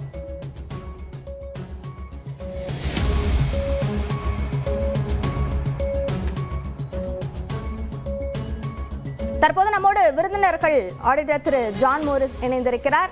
வணக்கம் சார். அதே போன்று ஆடிட்டர் திரு சுந்தராமனும் இணைந்திருக்கிறார். வணக்கம் சார். இப்போ புதிய ஸ்லாப்ல மட்டும் சேஞ்சஸ் கொண்டு வந்திருக்காங்க திரு ஜான் மோரிஸ். இது எதை நோக்கியதாக, எந்த அடிப்படையில் இந்த மாற்றங்கள் கொண்டு வரப்பட்டிருக்கு? நல்ல விஷயம். ஒரு இண்டிவிஜுவல் எல்லாருக்குமே, ஒரு ஈவன் சேலரி வாங்குறவங்களுக்கு இருந்தாலும் சரி, மாத சம்பளம் வாங்குறவங்க, மற்றபடி தொழில் பண்ணக்கூடியவங்க, MSME காரங்க எல்லாருக்குமே இதில் 17,500 ரூபாய் இதில் ஒரு கெயின் கிடைக்கும். ஆல்மோஸ்ட் இன்றைக்கி நாம் இருக்கக்கூடிய சமுதாயத்தில் ஒரு 15 லட்சம் ரூபாய் வருமானம் அப்படிங்கிறது நார்மலாக பிஸ்னஸ் பண்ணுறவங்க எல்லாருக்குமே வருது இப்போ. ஏன்னா அப்போ தான் ஒரு நார்மல் வாழ்க்கையை அவங்க வாழ முடியும். ஸோ அவங்களுக்கு இந்த ஒரு 17,500 rupees அப்படிங்கிறது ஒரு, அதாவது குறிப்பாக எவ்வளவு ஆண்டு வருமானம் வாங்கக்கூடியவர்களுக்கு இந்த 17,500 ரூபாய் 15 lakhs 15 லட்சம் வர அதுக்கு மேலே இருக்கக்கூடியவங்களுக்கு வரும். இப்போ கம்மியாக உள்ள முன்னாடி 6 லட்சம் ரூபாய் வரை இருந்தது அந்த 5% அப்படிங்கிறது. அதுக்கு பிறகு 6லேருந்து அது ஒவ்வொரு இதாக கூட்டிகிட்டு இருந்தாங்க. அதை ஒரு சின்ன சேஞ்ச் பண்ணியிருக்காங்க. அதனால தான் அந்த 17,500 rupees கிடைக்குதுமா. ஓகே திரு சுந்தராமன், இந்த மாற்றம் ரொம்ப உதவியாக இருக்கும் அப்படின்னு நினைக்கிறீங்களா, அல்லது இன்வெஸ்ட்மெண்ட் செய்கிறவங்களுக்கு இதனால் பயன் இல்லை அப்படின்னு பார்க்கணுமா? ப்ரீ பட்ஜெட் டிஸ்கஷன்லேயே நம்ம குறிப்பிட்ட மாதிரி, அதாவது 2 கேட்டகரி ஆஃப் பீப்புள் இருக்காங்க. சில பேர் இன்வெஸ்ட்மெண்ட் பண்ணி டாக்ஸுக்காக இன்வெஸ்ட்மெண்ட் அண்ட் இன்சூரன்ஸ் பண்ண இல்லைன்னு சொல்லி. ரொம்ப ஒரு ஆச்சரியமான ஒரு ஸ்டாட்டிஸ்டிக்ஸ் பார்த்தீங்கன்னா, கிட்டத்தட்ட 2/3 பீப்புள் நியூ ரிஜீமை ப்ரிஃபர் பண்ணியிருக்காங்க அப்படின்னு தெரியுது. ஸோ டவுன் தி லைனில் நியூ ரிஜீமை எல்லாருக்கும் ஃபாலோ பண்ணுன்ற ஒரு இன்சென்டிவேஷன் பண்ணணும் அப்படின்ற ஒரு நோக்கத்தோடு பார்த்தீங்க அப்படின்னா ஓல்டு ஸ்ட்ரக்சரை எதுவுமே தொடலை. ஸோ இந்த 17,500 அப்படின்ற ஒரு பிரேக்கப் எப்படி வருதுன்னா, இந்த ஸ்டாண்டர்ட் டிடக்ஷன்ஸ் ஒரு 50,000லேருந்து 75,000 பண்ணியிருக்காங்க. அதில் ஒரு 25,000 ஒரு 10%, 2,500. அதேமாதிரி ஸ்லாப் ரேட்டில் பார்த்தீங்கன்னா 3 to 6ன்றது 7 இருக்குது. ஸோ இந்த 1 லட்சம் அதில் ஒரு 5%. அதே மாதிரி 7 to 9 இருந்தது, அதில் 1 லட்சம், அது 10% சேவிங்ஸ். ஸோ இது 17,500 ரூபா இது மூலமாக சேவ் ஆயிருக்கு அப்படின்னு சொல்லலாம். இது டவுன் தி லைனில் நியூ ரெஜிமை கொண்டு போய் போகணும் அப்படின்ற ஒரு இன்சென்டிவேஷன் மாடலில் இது எடுத்துகிட்டு போகிறதாக நம்ம பார்க்க முடியுது இந்த டாக்ஸ் ரெஜிம் பெர்ஸ்பெக்டிவில் மட்டும். ஓகே, ஒரே ஒரு பாயிண்ட்டுமா சொல்லுங்கள். ஆக்சுவலாக இது பழையதுக்குமே கொடுத்துருக்கணும். ஏன்னா அதில் தான் அந்த சேமிப்பு, நம்ம பொருளாதாரமே எப்போவுமே சேமிப்பில் வாழ்ந்துட்டு இருந்தோம். அப்போ இப்போ சேமிக்கிறவங்களுக்கு ஒரு இன்சென்டிவ் கம்மியாக இருக்குங்கிறது ஒரு நல்லதாக நம்ம சொல்ல முடியாது. அதில் அவங்க கொடுத்துருக்கணும், அது விட்டுட்டாங்க. இல்லை, இந்த பட்ஜெட்க்கு முன்னாடியே இந்த நியூ டாக்ஸ் ரெஜிம் இதற்கு தான் அவங்க முக்கியத்துவம் கொடுக்குறாங்க மத்திய அரசு. ஏன்னா அதன் மூலமாக வரி வருவாய் அரசுக்கு அதிகமாக கிடைக்கும் என்ற அடிப்படையில். ஆனால் அது நாட்டிற்கு நல்லது, ஆனால் தனிநபருக்கு நல்லது இல்லை அப்படின்னு பார்க்கணுமா? இந்த சேமிப்பை ஊக்குவிக்காத ஒரு தன்மையை அது தனிநபர்களுக்கு நல்லது இல்லை. ஏன்னா இப்போ யங் ஜென்ரேஷன் தான் நிறைய இந்த சேலரியெல்லாம் இப்போ வாங்குறது யார் வாங்குறா? ரொம்ப சாதாரணமாக ஒரு இதில் இருந்து இன்றைக்கி ஒரு சாஃப்ட்வேர் பையன் போயிட்டான்னா இமீடியட்டாகவே 15 lakhs CTCங்கிறது நார்மலாக வந்துடுது. ஸோ அவனை பொறுத்தவரையில் இப்போ ஓல்டு ரிஜிம் செலக்ட் பண்ணுறது ரொம்ப குறைவு. ஒரு வேல்யூ சிஸ்டத்தில் அப்பா அம்மா ரொம்ப அவங்கள சொல்லி நீ இதை சேமிக்கணும்டா அப்படி சொல்லி கொண்டு போனாதான். முன்னாடி அப்படி இல்லை, பை சிச்சுவேஷன் ஒரு டிஃபால்ட்டாகவே சேமிக்கணும் அப்படிங்கிறது இருந்தது. ஸோ அந்த இது கண்டினியூ பண்ணியிருக்கலாம் அப்படிங்கிறது ஒரு இது. ஓகே திரு சுந்தரராமன், நீங்கள் என்ன சொல்கிறீங்க? இப்போ சேமிப்பை ஊக்குவிக்காத ஒரு தன்மை அப்படின்னு பார்க்கணுமா? பழைய அந்த திட்டத்தில் எந்த விதமான மாற்றம் கொண்டு வராங்க? அதாவது 2/3 பீப்புள் நியூ ஸ்கீமை ப்ரிஃபர் பண்ணியிருக்காங்க. அதே மாதிரி நிறைய சப்ஸ்டான்ஷியல் நம்பர்ஸ் நம்ம பார்த்தோம் அப்படின்னா டிஃப்ரென்ஸ் இன் டாக்ஸ் நியூக்கு ஓல்டுக்கும் ஒரு சில இடத்துல வெறும் மார்ஜினல் நம்பர்ஸ் தான் இருக்குது. இப்போ அதை இந்த 17,500 ரூபாய் கொடுத்து அதை நியூட்ரலைஸ் பண்ண மாதிரி தெரியுது. முக்கியமான நோக்கம், நான் திருப்பியும் ஃபண்டமெண்டலாக நான் சார் சொன்னதை நான் ஒத்துக்கிறேன். அதாவது இந்தியா மாதிரி ஒரு ட்ரெடிஷ்னல் ஃபேமிலி பேஸ்டு சிஸ்டமில் சேவிங்ஸை ஃபண்டமெண்டலாக இன்சிஸ்ட் பண்ணணும். இன்றைக்கி ஏன்னா இருக்கிற ஒரு யங் ஜெனரேஷன்ஸ் நிறையா ஸ்பெண்ட் பண்ணிவிட்டு நாளைக்கு சேவிங்ஸ்க்கு ஃபியூச்சர் இல்லை அப்படின்னு சொல்லிட்டு. ஆனால் நடைமுறையில் என்ன ஆகிட்டு இருக்கு அப்படின்னு பார்த்தோம் அப்படின்னா, there are 2 categories of family. ஒரே ஃபேமிலியில் ஒரு 5 பேர் இருக்காங்கன்னா 2 பேர் நியூ ஸ்கீம் போகிறாங்க, 3 பேர் ஓல்டு ஸ்கீம் வராங்க. ஃபேமிலி ஆஸ் அ ஹோல்னு பார்த்தீங்கன்னா பெனிஃபிஷியலாக இருக்குது. நான் திருப்பி இதே பாயிண்ட் தான் சொல்கிறேன். என்னுடைய அப்பா ஆல்ரெடி வீடு எனக்கு கொடுத்துருக்காரு அப்படின்னா நான் திருப்பியும் பாரோ பண்ணி வீடு வாங்கணுன்ற அவசியம் இல்லை. எனக்கும் இன்னொருத்தருக்கும் அதே ஸ்கீமை வைக்க முடியாது. ஃபர்ஸ்ட் ஜெனரேஷன் ப்ரொஃபஷனர் அவர் வந்து வீடு வாங்கணும்னு நினைக்கிறாருன்னா அவர் கடன் வாங்குறாரு, அவர் வீடு கட்டுற, அவருக்கு இன்சென்டிவ் இருக்குது. 2 பேருக்கும் ஒரே சுச்சுவேஷன் வராது இல்லையா? ஸோ அதனால் இந்த new scheme and old scheme அதனால தான் காம்பினேஷனாக எடுத்துகிட்டு போனாங்க. நிதி ஆயோக்கோட ரிப்போர்ட் படி ஃபேமிலி பேஸ்டு எல்லாத்தையும் கம்ப்ளீட் பண்ணி பார்த்தீங்க அப்படின்னா 3 பேருக்கு ஓல்டு 2 பேருக்கு நியூன்னு பார்க்கும்போது பெனிஃபிஷியலாக இருந்ததுன்னு சொல்லிட்டு இந்த நியூ ஸ்கீமில் அட்மினிஸ்ட்ரேஷனும் ஈஸி அப்படின்னு சொல்கிறாங்க. அலவன்சஸ் அதெல்லாம் நிறையா வந்து பிரேக்கப்லாம் வந்து போடும்போது அது அட்மினிஸ்ட்ரேஷன் ஆஃப் டேக்ஸ் லாஸ் இருக்கு இல்லையா, அதுவும் வந்து இதில் ஈஸி புரியுது. அது டேக்ஸ் ரேட், அதாவது 2த்துக்கும் ஒரே ஸ்லாப் வைக்கல. இன்றைக்கி ஃபர்தராக வந்து டேக்ஸ் 10 லட்ச ரூபா வரைக்கும் சம்பாதிக்கிறவங்களுக்கு 10% தான் டேக்ஸ் அப்படின்றது ரொம்ப ஒரு சிம்பிளான ஒரு விஷயம். இதில் வந்து நான் HRA போடுறேன், லீவ் ட்ராவல் போடுறேன் அப்படின்ற கன்ஃபியூஷன் கிடையாது. நான் 10 லட்சம் சம்பாதிக்கிறேன், எனக்கு 10% டேக்ஸ் அப்படின்றது சிம்பிளாக இருக்குது. இதை ஓல்டு ரெஜிமோட கம்பேர் பண்ணும் போது நியூட்ரலாக இருக்கும் அப்படின்றது தான் என்னுடைய. ஓகே, நம்மளோட எக்கனாமிஸ்ட் திரு சேதுராமன் இணைந்திருக்கிறார். வணக்கம் சார்.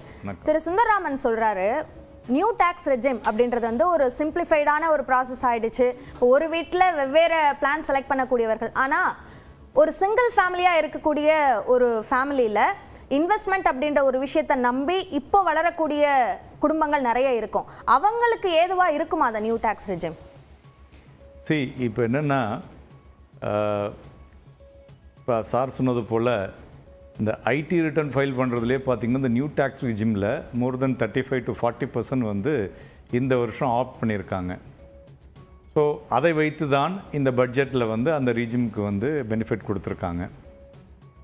ஸோ இல்லை அதை வச்சா அல்லது அந்த எண்ணிக்கை இன்னும் அதிகரிக்கணுன்றதுக்காக அதை ஊக்குவிக்கிறதுக்கு அதிகரித்துக்கு உண்டான விஷயங்கள் தான்.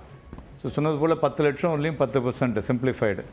ஸோ அந்த 10 lakhsங்கிறது இன்றைக்கி வந்து பார்த்திங்கனாக்கா சர்வசாதாரணமாக ஓரளவுக்கு ஒரு post graduate person with 10 years working எம்ப்ளாய்மெண்ட்டில் வந்து ஈட்டக்கூடியது வந்து அதிகமாக இருந்து கொண்டிருக்கிறது.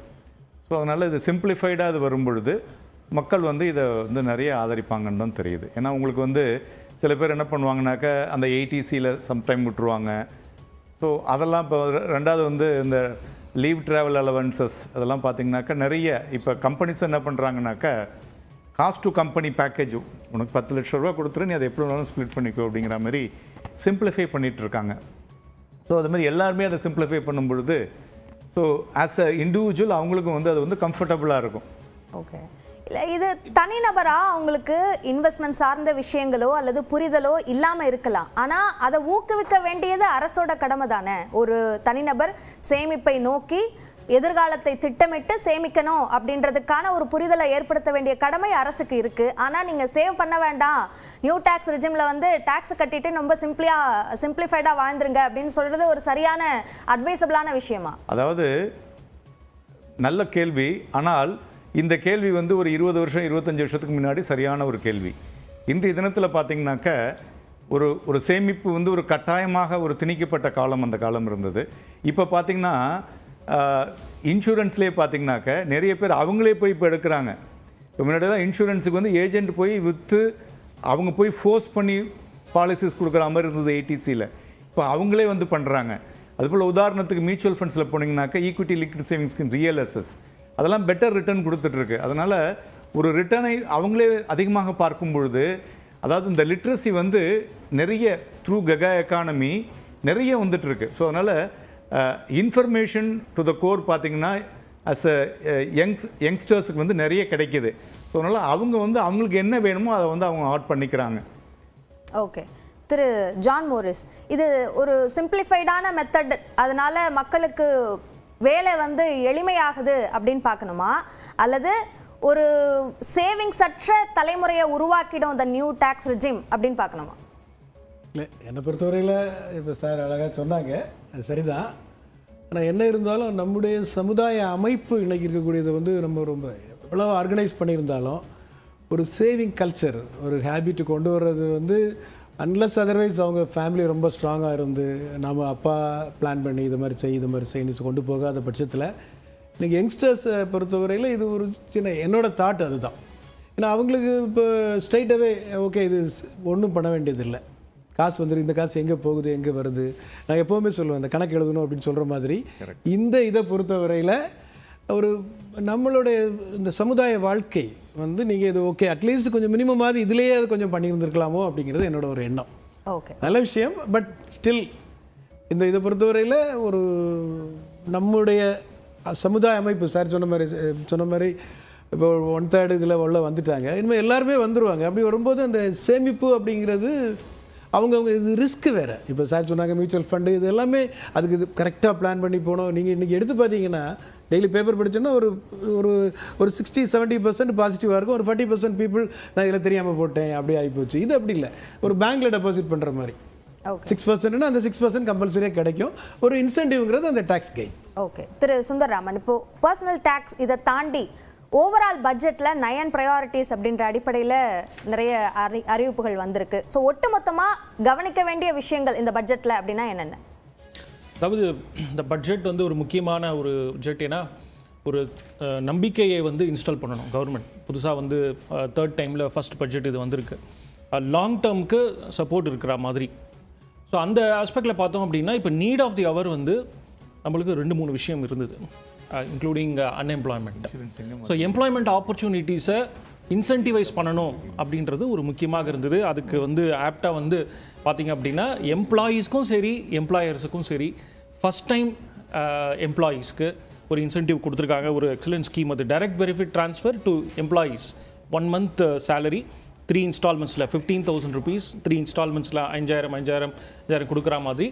அதில் வந்து employees earning up to 1 lakh rupees per month salary அது வந்து அவங்கள வந்து கவர் பண்ணியிருக்காங்க. நியர்லி 2.1 crore யூத் வந்து இதில் வந்து பெனிஃபிட் அடைவாங்க அப்படின்னு இதில் வந்து கொடுத்துருக்காங்க.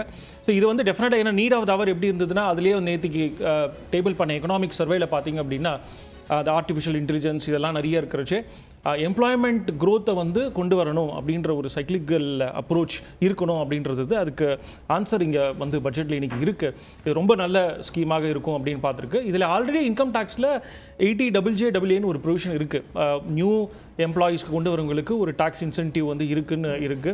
இது வந்து ப்ராவிடென்ட் ஃபண்ட் ஆர்கனைசேஷன் மூலமாக new employees who are registered with PF number அவங்களுக்கு வந்து இதை கொடுக்கணும். ஃபஸ்ட் டைம் எம்ப்ளாய்மெண்ட் ஆப்பர்ச்சுனிட்டிஸ்க்கு எம்ப்ளாயீஸ்க்கும் போகும், அதே மாதிரி எம்ப்ளாயீஸுக்கும் ஒரு சப்சிடி இதில் கொடுத்துருக்காங்க. இது ரொம்ப நல்ல ஒரு விஷயம். அதே மாதிரி பார்த்திங்கன்னா போஸ்ட் கோவிடோட ஸ்டெபிலிட்டி வந்து ஆல்மோஸ்ட் வந்து ஒரு மாதிரி ஸ்டெபிள் ஆகிடுச்சு. அடுத்தது வந்து தேர்ஃபோர் ப்ரொக்ரெசிவாக போகணும் அப்படிங்கும்போது இதுக்கு முன்னாடி இருக்கிற பட்ஜெட்ஸில் எல்லாத்துலேயுமே வந்து கார்ப்பரேட்ஸை வந்து இன்சென்டிவ்ஸ் பண்ணணும், ப்ரொடக்ஷன் லிங்க்டு இன்சென்டிவ் ஸ்கீம் அப்படின்னு இருந்தது. ஸோ இதில் வந்து எம்ப்ளாயி லிங்க்டு இன்சென்டிவ் ஸ்கீம் அது மேடம் ஸ்பெசிஃபிக்காக அதை இன்சஸ்ட் பண்ணாங்க. The need to generate employment அப்படின்ற பெர்ஸ்பெக்டிவில் அதில் MSME அடுத்தது MSMEயோட க்ரோத் பெர்ஸ்பெக்டிவை இன்னும் சிம்பிள் பண்ணணும். ஸோ இதில் வந்து ஒரு முக்கியமான ஒரு அம்சம் வந்து பார்த்தோம் அப்படின்னா தி பேங்க்ஸ்லாம் வந்து ஒரு புது கிரெடிட் அசஸ்மெண்ட் மாடல் யூஸ்வலாக பேலன்ஸ் ஷீட் ஃபைல் பண்ணி அது மூலமாக டர்ன் ஓவர் இவங்களுக்கு எவ்வளோ இருக்குது அப்படின்னு ஒரு ப்ராஃபிட்டபிலிட்டி அனாலிசிஸ் பண்ணி அவங்களுக்கு லோன் கொடுப்பாங்க.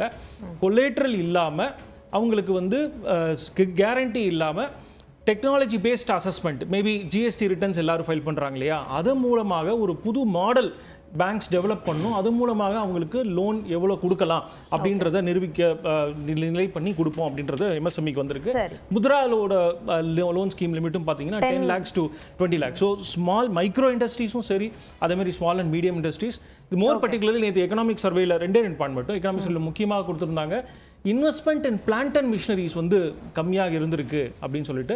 ஸோ இந்த பர்டிகுலர் MSMEக்கான ஏன்னா லாட் ஆஃப் நீங்கள் இப்போ ஒரு ஆட்டோமொபைல் கார் கம்பெனி எடுத்தீங்கன்னு வச்சுக்கோங்களேன், Tier 1, 2, 3 3 Tier 1, 2, 3 ஸ்மால் ஒரு சின்ன bolt manufacture or brake component அவங்க மேனுஃபேக்சர் பண்ணுறக்கூடிய ஒரு MSMEக்கு ஒரு இன்ட்ரெஸ்ட் ஃப்ரீ லோன் கொடுக்கறதுக்கான MSME. So revival of MSME இதில் கான்சென்ட்ரேட் பண்ணியிருக்காங்க. MSMEல அதிக கவனம் செலுத்தியிருக்காங்க. திரு சேதுராமன், முக்கியமாக கஸ்டம் டியூட்டி நிறைய விஷயங்களுக்கு வந்து குறைச்சிருக்காங்க, குறிப்பாக மொபைல் சார்ஜர் மொபைலோட உதிரி பாகங்கள் சார்ந்த விஷயங்களுக்கெல்லாம். ஸோ இது வந்து எதிர்பார்க்கப்பட்ட ஒன்றா, இதனால அதோட தாக்கம் அப்படின்றதோ இல்லை பயன் என்பதோ என்னதாக இருக்கும்? இது எதிர்பார்க்கப்பட்டது ஒன்று தான். ஸோ இதனால் பார்த்தீங்கன்னா இப்போ நிறைய இந்த PLI ஸ்கீம்ஸாக சொல்லிட்டு இருந்தார் இல்லையா, அது மூலிமா பார்த்தீங்கன்னா இப்போ ஆப்பிள் மாரி உள்ள கம்பெனி எல்லாமே நிறைய மேனுஃபேக்சரிங் ஆக்டிவிட்டி இந்தியாவில் அதிகரிச்சிருக்கு. ஸோ அதனால் இது வந்து ஒரு பெட்டர் ஆக்டிவிட்டி, அதுமாதிரி employment as well as skill development. So so இப்போ நிறைய பேர் வந்து இந்த மொபைல் சர்வீசிங் ஏரியாஸ் வந்து இன்னும் ஃபர்தராக இம்ப்ரூவ் ஆகக்கூடிய வாய்ப்புகள் இருக்கக்கூடும். ஓகே, 10 லட்சம் ரூபாய் வரைக்கும் மாணவர்களுக்கு கல்வி கடன், அது குறிப்பாக அரசோட எந்த விதமான பலனும் பெறாதவர்களுக்கு அந்த கடன் உதவி வழங்கப்படும் அப்படின்னு சொல்லியிருக்காங்க. இதில் என்ன விஷயத்தை கவனிக்க வேண்டியிருக்கு? இதில் மெயினாக சொல்கிறது வந்து ஐடிஐயை கான்சென்ட்ரேட் பண்ணியிருக்காங்க. ஐடிஐங்கிறது 10th முடிச்சுட்டு பசங்க போய் பாலிடெக்னிக் போகிற மாதிரி அந்த அளவுக்கு கூட இல்லாதவங்களுக்கு அவங்களுக்கு இது ஒரு பெரிய விஷயமா இருக்கும். அந்த ஐடிஐயில் படிக்கக்கூடிய பசங்களுக்கு அந்த 10 lakhs வரை உள்ள இது கொடுக்குறது. அதே மாதிரி ஒரு அந்த வவுச்சர்னு ஒன்று கொடுத்து அனௌன்ஸ் பண்ணாங்க. அது ஒரு நல்ல காரியம். அப்படின்னா என்ன ஆகும்னா, இது நீங்கள் பழைய காலங்கள்லாம் இந்த லோன் இருக்குது அது இருக்குதுன்னு சொல்லுவாங்க. பட் நம்ம பேங்க்கில் போகணும், போய் நிற்கணும், கேட்கணும், இதுக்கு அப்ளிகேஷன் போடுறதுக்கு ஆட்கள் வேணும். இது அப்படி இல்லை. இப்போ இந்த வவுச்சர்னு அவங்க சொல்லக்கூடியது வந்து அந்த ஸ்டூடெண்ட்டுக்கு டைரெக்டாக ஐடென்டிஃபை ஆகிடுச்சுன்னா ஆட்டோமேட்டிக்காக 3% இன்ட்ரெஸ்ட் சப்வென்ஷன் வந்துடுது. அவங்களுக்கு அந்த கெயின் கிடச்சிரும். இது ஒரு நல்ல காரியம் இப்போ இந்த பட்ஜெட்டில் அனௌன்ஸ் பண்ணதில். அது மாதிரி உமன் பொறுத்தவரையிலையும் நிறைய ஸ்கில் டெவலப்மெண்ட்டுக்கு சொல்லியிருக்காங்க. ஆக்சுவலி நித்தி ஆயோக்கு வந்து அதில் ரொம்ப கான்சன்ட்ரேட் பண்ணுறாங்க. இது அவங்களோட இன்ஃப்ளூயன்ஸாக தான் இருக்க முடியும். அந்த உமன் ஸ்பெசிஃபிக்காக அவங்களுக்கு ஸ்கில் டெவலப்மெண்ட்டுக்காக நிறைய ஸ்கீம் அனௌன்ஸ் பண்ணியிருக்காங்க. இது சரியாக போச்சுதுன்னா ரொம்ப ஒரு பெரிய காரியமாக இருக்கும். நம்ம சார் சொன்ன மாதிரி அந்த incentive for the first time எம்ப்ளாயீஸ்க்கு கொடுக்கக்கூடியது இபிஎஃப்ல அது டைரெக்டாக லிங்க் ஆகிருக்கு. 1 crore எம்ப்ளாயி அந்த மாதிரி எல்லாமே நம்பர் நல்ல பெருசாக இருக்குது. இதை நம்ம அப்படியே ஃபாலோ பண்ணி இதை சரியாக கொண்டு வந்துடணும். அது மாதிரி இந்த ஹவுசிங் ஸ்கீம் இது எல்லாமே நிறைய சொல்லியிருக்காங்க. முத்ரா லோன் சார் சொல்லிட்டாங்க. ஓகே, இப்போ பற்றாக்குறை 4.9% இருக்கு அப்படின்ற விஷயத்தை குறிப்பிட்டிருக்காங்க. இதை எப்படி பார்க்கணும்? ஆக்சுவலி அடுத்த வருஷத்துக்கு 4.5ன்னு சொல்லியிருக்காங்க. அது நம்ம இந்த அரசாங்க செலவுகளை குறைக்கிறதா அல்லது இதில் எதை எடுக்கிறதுங்கிறது எனக்கு அதில் சொல்ல தெரியல. ஏன்னா அந்த டெபிசிட் வந்து எவ்ரி இயர் அது நம்மளால் இது பண்ண முடியும். விச் மீன்ஸ் அப்போ திரும்பவும் பாரோயிங், அதுக்குள்ளே இன்ட்ரெஸ்ட், காஸ்ட் ஆஃப் ஃபண்டு. கவர்மெண்ட்டுக்கும் நம்ம மாதிரி தானே. ஒரு வீடுக்கு என்ன சொல்கிறது, ஒரு பற்றாக்குறை பட்ஜெட் ஒரு வீடு போடுற மாதிரி இருக்கும்போது தப்பு. அப்போ லோன் வாங்கி நம்ம பிரிட்ஜ் பண்ணுறோங்கிறது மாதிரி இப்போ அரசாங்கம் இது பண்ணுது. அதை பொறுத்தவரையில் ஈவன் பாரோயிங்ஸ்க்கு மேலே அது இன்னும் கொஞ்சம் கான்சன்ட்ரேட் பண்ணணும். மேபி சேதுராமன் சார் மாதிரிப்பட்டவங்க, டைரக்ட் ஆக்சஸ் இருக்கக்கூடியவங்க அது கவர்மெண்ட்டில் கூட சேர்ந்து இதை எடுக்கணும். நம்ம இது மாறணும். இந்த சூழ்நிலைகள் மாற வேண்டும். அடுத்த வருஷத்துக்கும் 4.5ங்கிறத குறைக்க முடியுமான்னு சொல்லி இப்போ இருந்து யோசிக்கணும் வல்லுநர்கள் கூட. ஓகே, இந்த பற்றாக்குறை எதனால் ஏற்படுது திரு சேதுராமன்? ஏன்னா வர்ற வருவாயில் 40% வட்டியாகவே கட்டுறாங்க அப்படின்னு வல்லுநர்கள் சொல்கிறாங்க. ஸோ இது வந்து எந்த அளவிற்கான ஒரு தாக்கத்தை நாட்டோட பொருளாதாரத்தில் ஏற்படுது? பற்றாக்குறைன்னு பார்த்தோம்னாக்க இப்போ மெயினாக நமக்கு நிறைய சப்சிடி இருக்குது. சப்சிடிஸில் வந்து இந்த புவர் டெவலப்மெண்ட்டுக்கு அது பண்ணித்தான் ஆகணும். ஸோ அது ஒன்று. ரெண்டாவது வந்து உங்களுக்கு வந்து நம்ம வந்து இப்போ ஒரு குளோபல் எக்கானமியோட போட்டி போட்டுக்கொண்டு இருக்கிறோம். ஸோ குளோபல் எக்கானமியில் வந்து சில அழுத்தங்கள் வரும்பொழுது அதற்கு சில பெனிஃபிட்ஸ் நம்ம கொடுக்க வேண்டித்தான் ஆக வேண்டும்.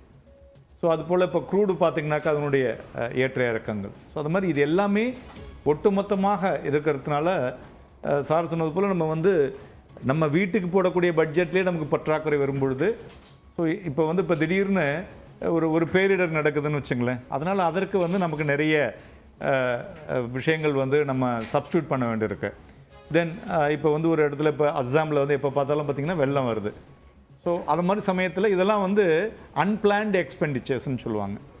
ஸோ இதெல்லாம் ஓரளவுக்கு வந்து அதுக்குன்னு ஒரு அமௌண்ட்டை ஒதுக்கீடு பண்ணுவாங்க. அது அதுலேருந்து 4 மடங்கு 5 மடங்கு ஆகும்போது ஸோ இதெல்லாம் வந்து தவிர்க்க முடியாது தான். அது எல்லாவற்றையும் தாண்டி இந்த அளவுக்கு வரும்பொழுது 2025 4.5%ங்கிறது நிஜமாகவே வந்து ஒரு வியக்கத்தக்கக்கூடிய ஒரு விஷயமாக இருக்கக்கூடும். எல்லாம் சரிவர சென்றால். ஓகே, திரு கனகராஜ் மார்க்சிஸ்ட் கம்யூனிஸ்ட் கட்சியிலிருந்து இணைந்திருக்கிறார். வணக்கம் சார். பட்ஜெட் குறித்த உங்களுடைய முதற்கட்ட பார்வை என்ன விஷயங்கள் ஹைலைட் ஆகிருக்கு, எதில் கவனம் செலுத்தியிருக்காங்க, எதில் கவனம் செலுத்தலைன்னு நினைக்கிறீங்க? இல்லை அவங்களுடைய அறிவிப்புகளை எல்லாம் முன்னால் அப்படியே ஃபேஸ் வேல்யூவில் எடுத்துக்கிற வழக்கம் நமக்கு உண்டு. ஆனால் இந்த காலத்தில் இந்த அரசனுடைய அறிவிப்புகளை அப்படியே அவங்க என்ன சொல்கிறாங்களோ அப்படி எடுக்க முடியுமான்னு நமக்கு தெரியாது. இப்போ 2014 வரும்போது ஆண்டுக்கு 2 கோடி வேலைன்னாங்க. 10 வருஷத்தில் 10 கோடி, 5 வருஷத்தில் 10 கோடி வேலை அப்படின்னு சொன்னாங்க. பட் இப்போது என்ன சொல்லியிருக்காங்கன்னா, நாங்கள் வந்து 4 கோடி வேலை வாய்ப்புகளை உருவாக்குவோம் அப்படின்னு சொல்லியிருக்காங்க. 4 கோடி வேலை வாய்ப்புகளை உருவாக்குவதற்கான திட்டம் அவங்ககிட்ட என்ன இருக்குது?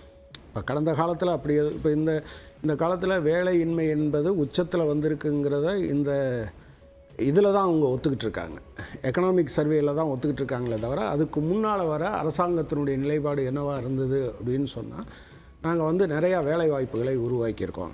ஈவன் சமீபத்தில் கூட ரிசர்வ் பேங்க் வந்து 9 கோடி வேலை வாய்ப்புகள் கடந்த 4 ஆண்டுகளில் உருவாயிருக்கு அப்படின்லாம் சொன்னாங்க. அதுக்கெல்லாம் எந்த விதமான அர்த்தமும் கிடையாது, வேறு யாரும் அதை ஏற்றுக்கிட்ட மாதிரியும் தெரியல. அப்போது திடீர்னு எக்கனாமிக் சர்வேயில் ஒரு விஷயத்தை சொல்லிவிட்டு நாங்கள் வந்து 4 கோடி வேலை வாய்ப்பை உருவாக்குவோம் அப்படின்னு சொல்கிறாங்க. இப்போ சார் கூட நான் முன்னால் வரும்போது சொல்லிகிட்டு இருந்தார், அதில் அதாவது அன்பிளான்டு எக்ஸ்பெண்டிச்சர் வந்தால் என்ன பண்ணுறது, எனவே இந்த மாதிரி பற்றாக்குறை என்பது தவிர்க்க முடியாது.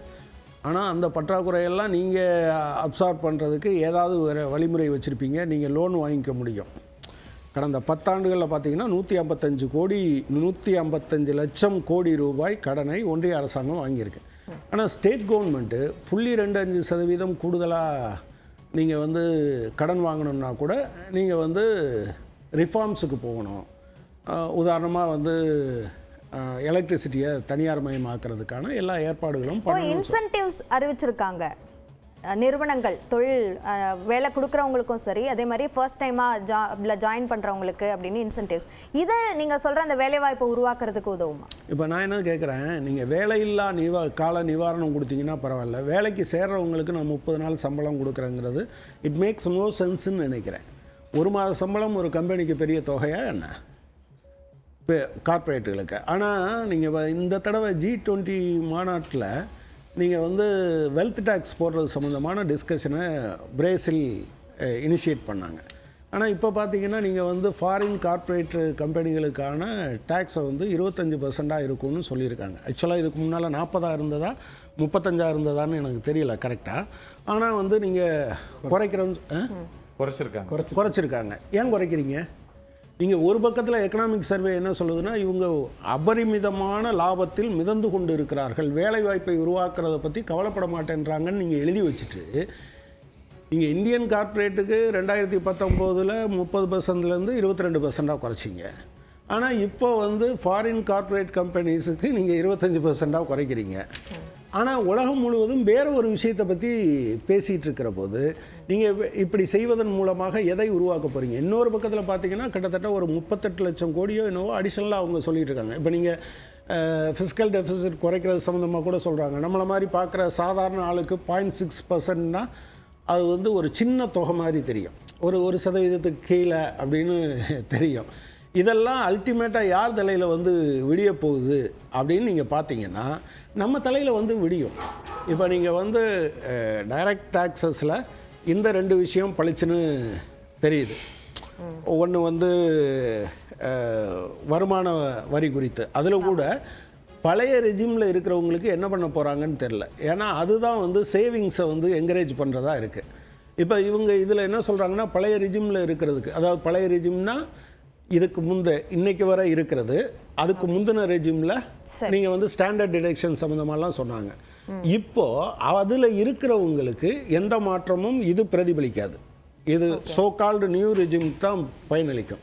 அப்படின்னா எதிர்காலத்தில் சேமிக்கிறதுக்கான எந்த இன்சென்டிவும் கவர்மெண்ட் சைடில் இருந்து இருக்காது. அவங்க இங்கே மாற போகிறாங்களா இல்லையா, மாறினா என்ன கிடைக்கும், அதுதான் கூடுதலானவர்கள் இந்த நியூ டாக்ஸ் ரெஜிமை வந்து தேர்வு பண்ணியிருக்காங்க.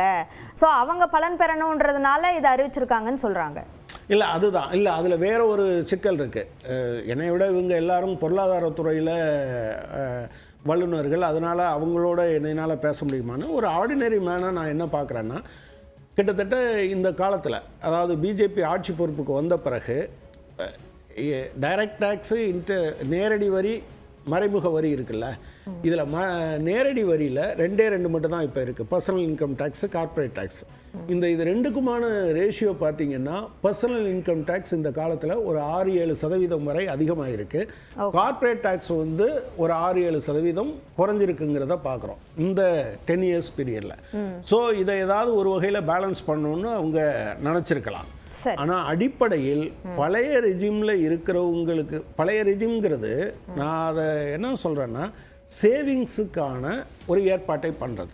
சரி, அது இன்னைக்கு இல்லை அப்படின்னு சொன்னால் உங்களுக்கு வந்து அது பெருமளவுக்கு பலனளிக்காது.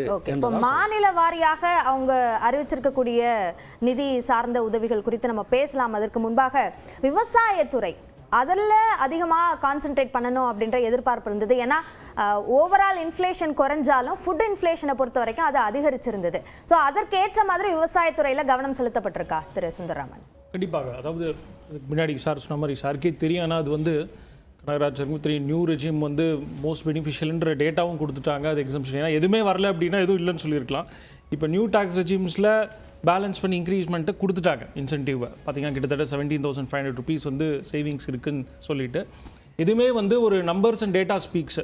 அது ஃபைல் பண்ண மொத்த ரிட்டர்ன்ஸில் 2/3 பீப்புள் வந்து நியூ ரெஜிமில் இருக்காங்க அப்படின்றது முக்கியம். சேவிங்ஸ் அப்படின்றது போன முறையும் நியூ டாக்ஸ் ரெஜிமில் அவங்களுக்கான ஸ்லாப் டேட்டா முன்னாடி தெரியல இல்லையா? அதாவது எவ்வளோ பேர் நியூ டாக்ஸ் ரெஜிமில் ஃபைல் பண்ணியிருக்காங்க அப்படின்றது முன்னாடி நம்மளுக்கு தெரியல. இப்போ அவங்க ஒரு டேட்டா சொல்லியிருக்காங்க. அதாவது 100 பேரில் கிட்டத்தட்ட 67% மக்கள் 67% பீப்புள் நியூ டாக்ஸ் ரெஜிம் பண்ணியிருக்காங்கன்றது. சேவிங்ஸ் அப்படின்றது உங்களுக்கு லிமிட்டட். இன்னைக்கு நீங்கள் வெறும் 80Cயில் இருக்கக்கூடிய ஒரு சின்ன பேஸ்கெட்ஸை மட்டும்தான் இன்கம் டேக்ஸ்க்காக நீங்கள் யோசிக்க முடியும்.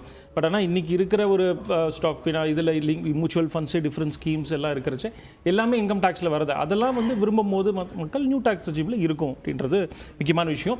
அந்த அக்ரிகல்ச்சர் மாதிரி ஒரு 2 பாயிண்ட் மட்டும் முக்கியமாக அந்த இன்கம் டேக்ஸில் பார்த்தீங்கன்னா இப்போ பட்ஜெட் டாக்குமெண்ட்ஸ் வந்துருச்சு ஆன்லைனில். டைரக்ட் டேக்ஸ் விவாகே விஸ்வாஸ் ஸ்கீம் அப்படின்னு ஒன்று இன்ட்ரடியூஸ் பண்ணியிருக்காங்க.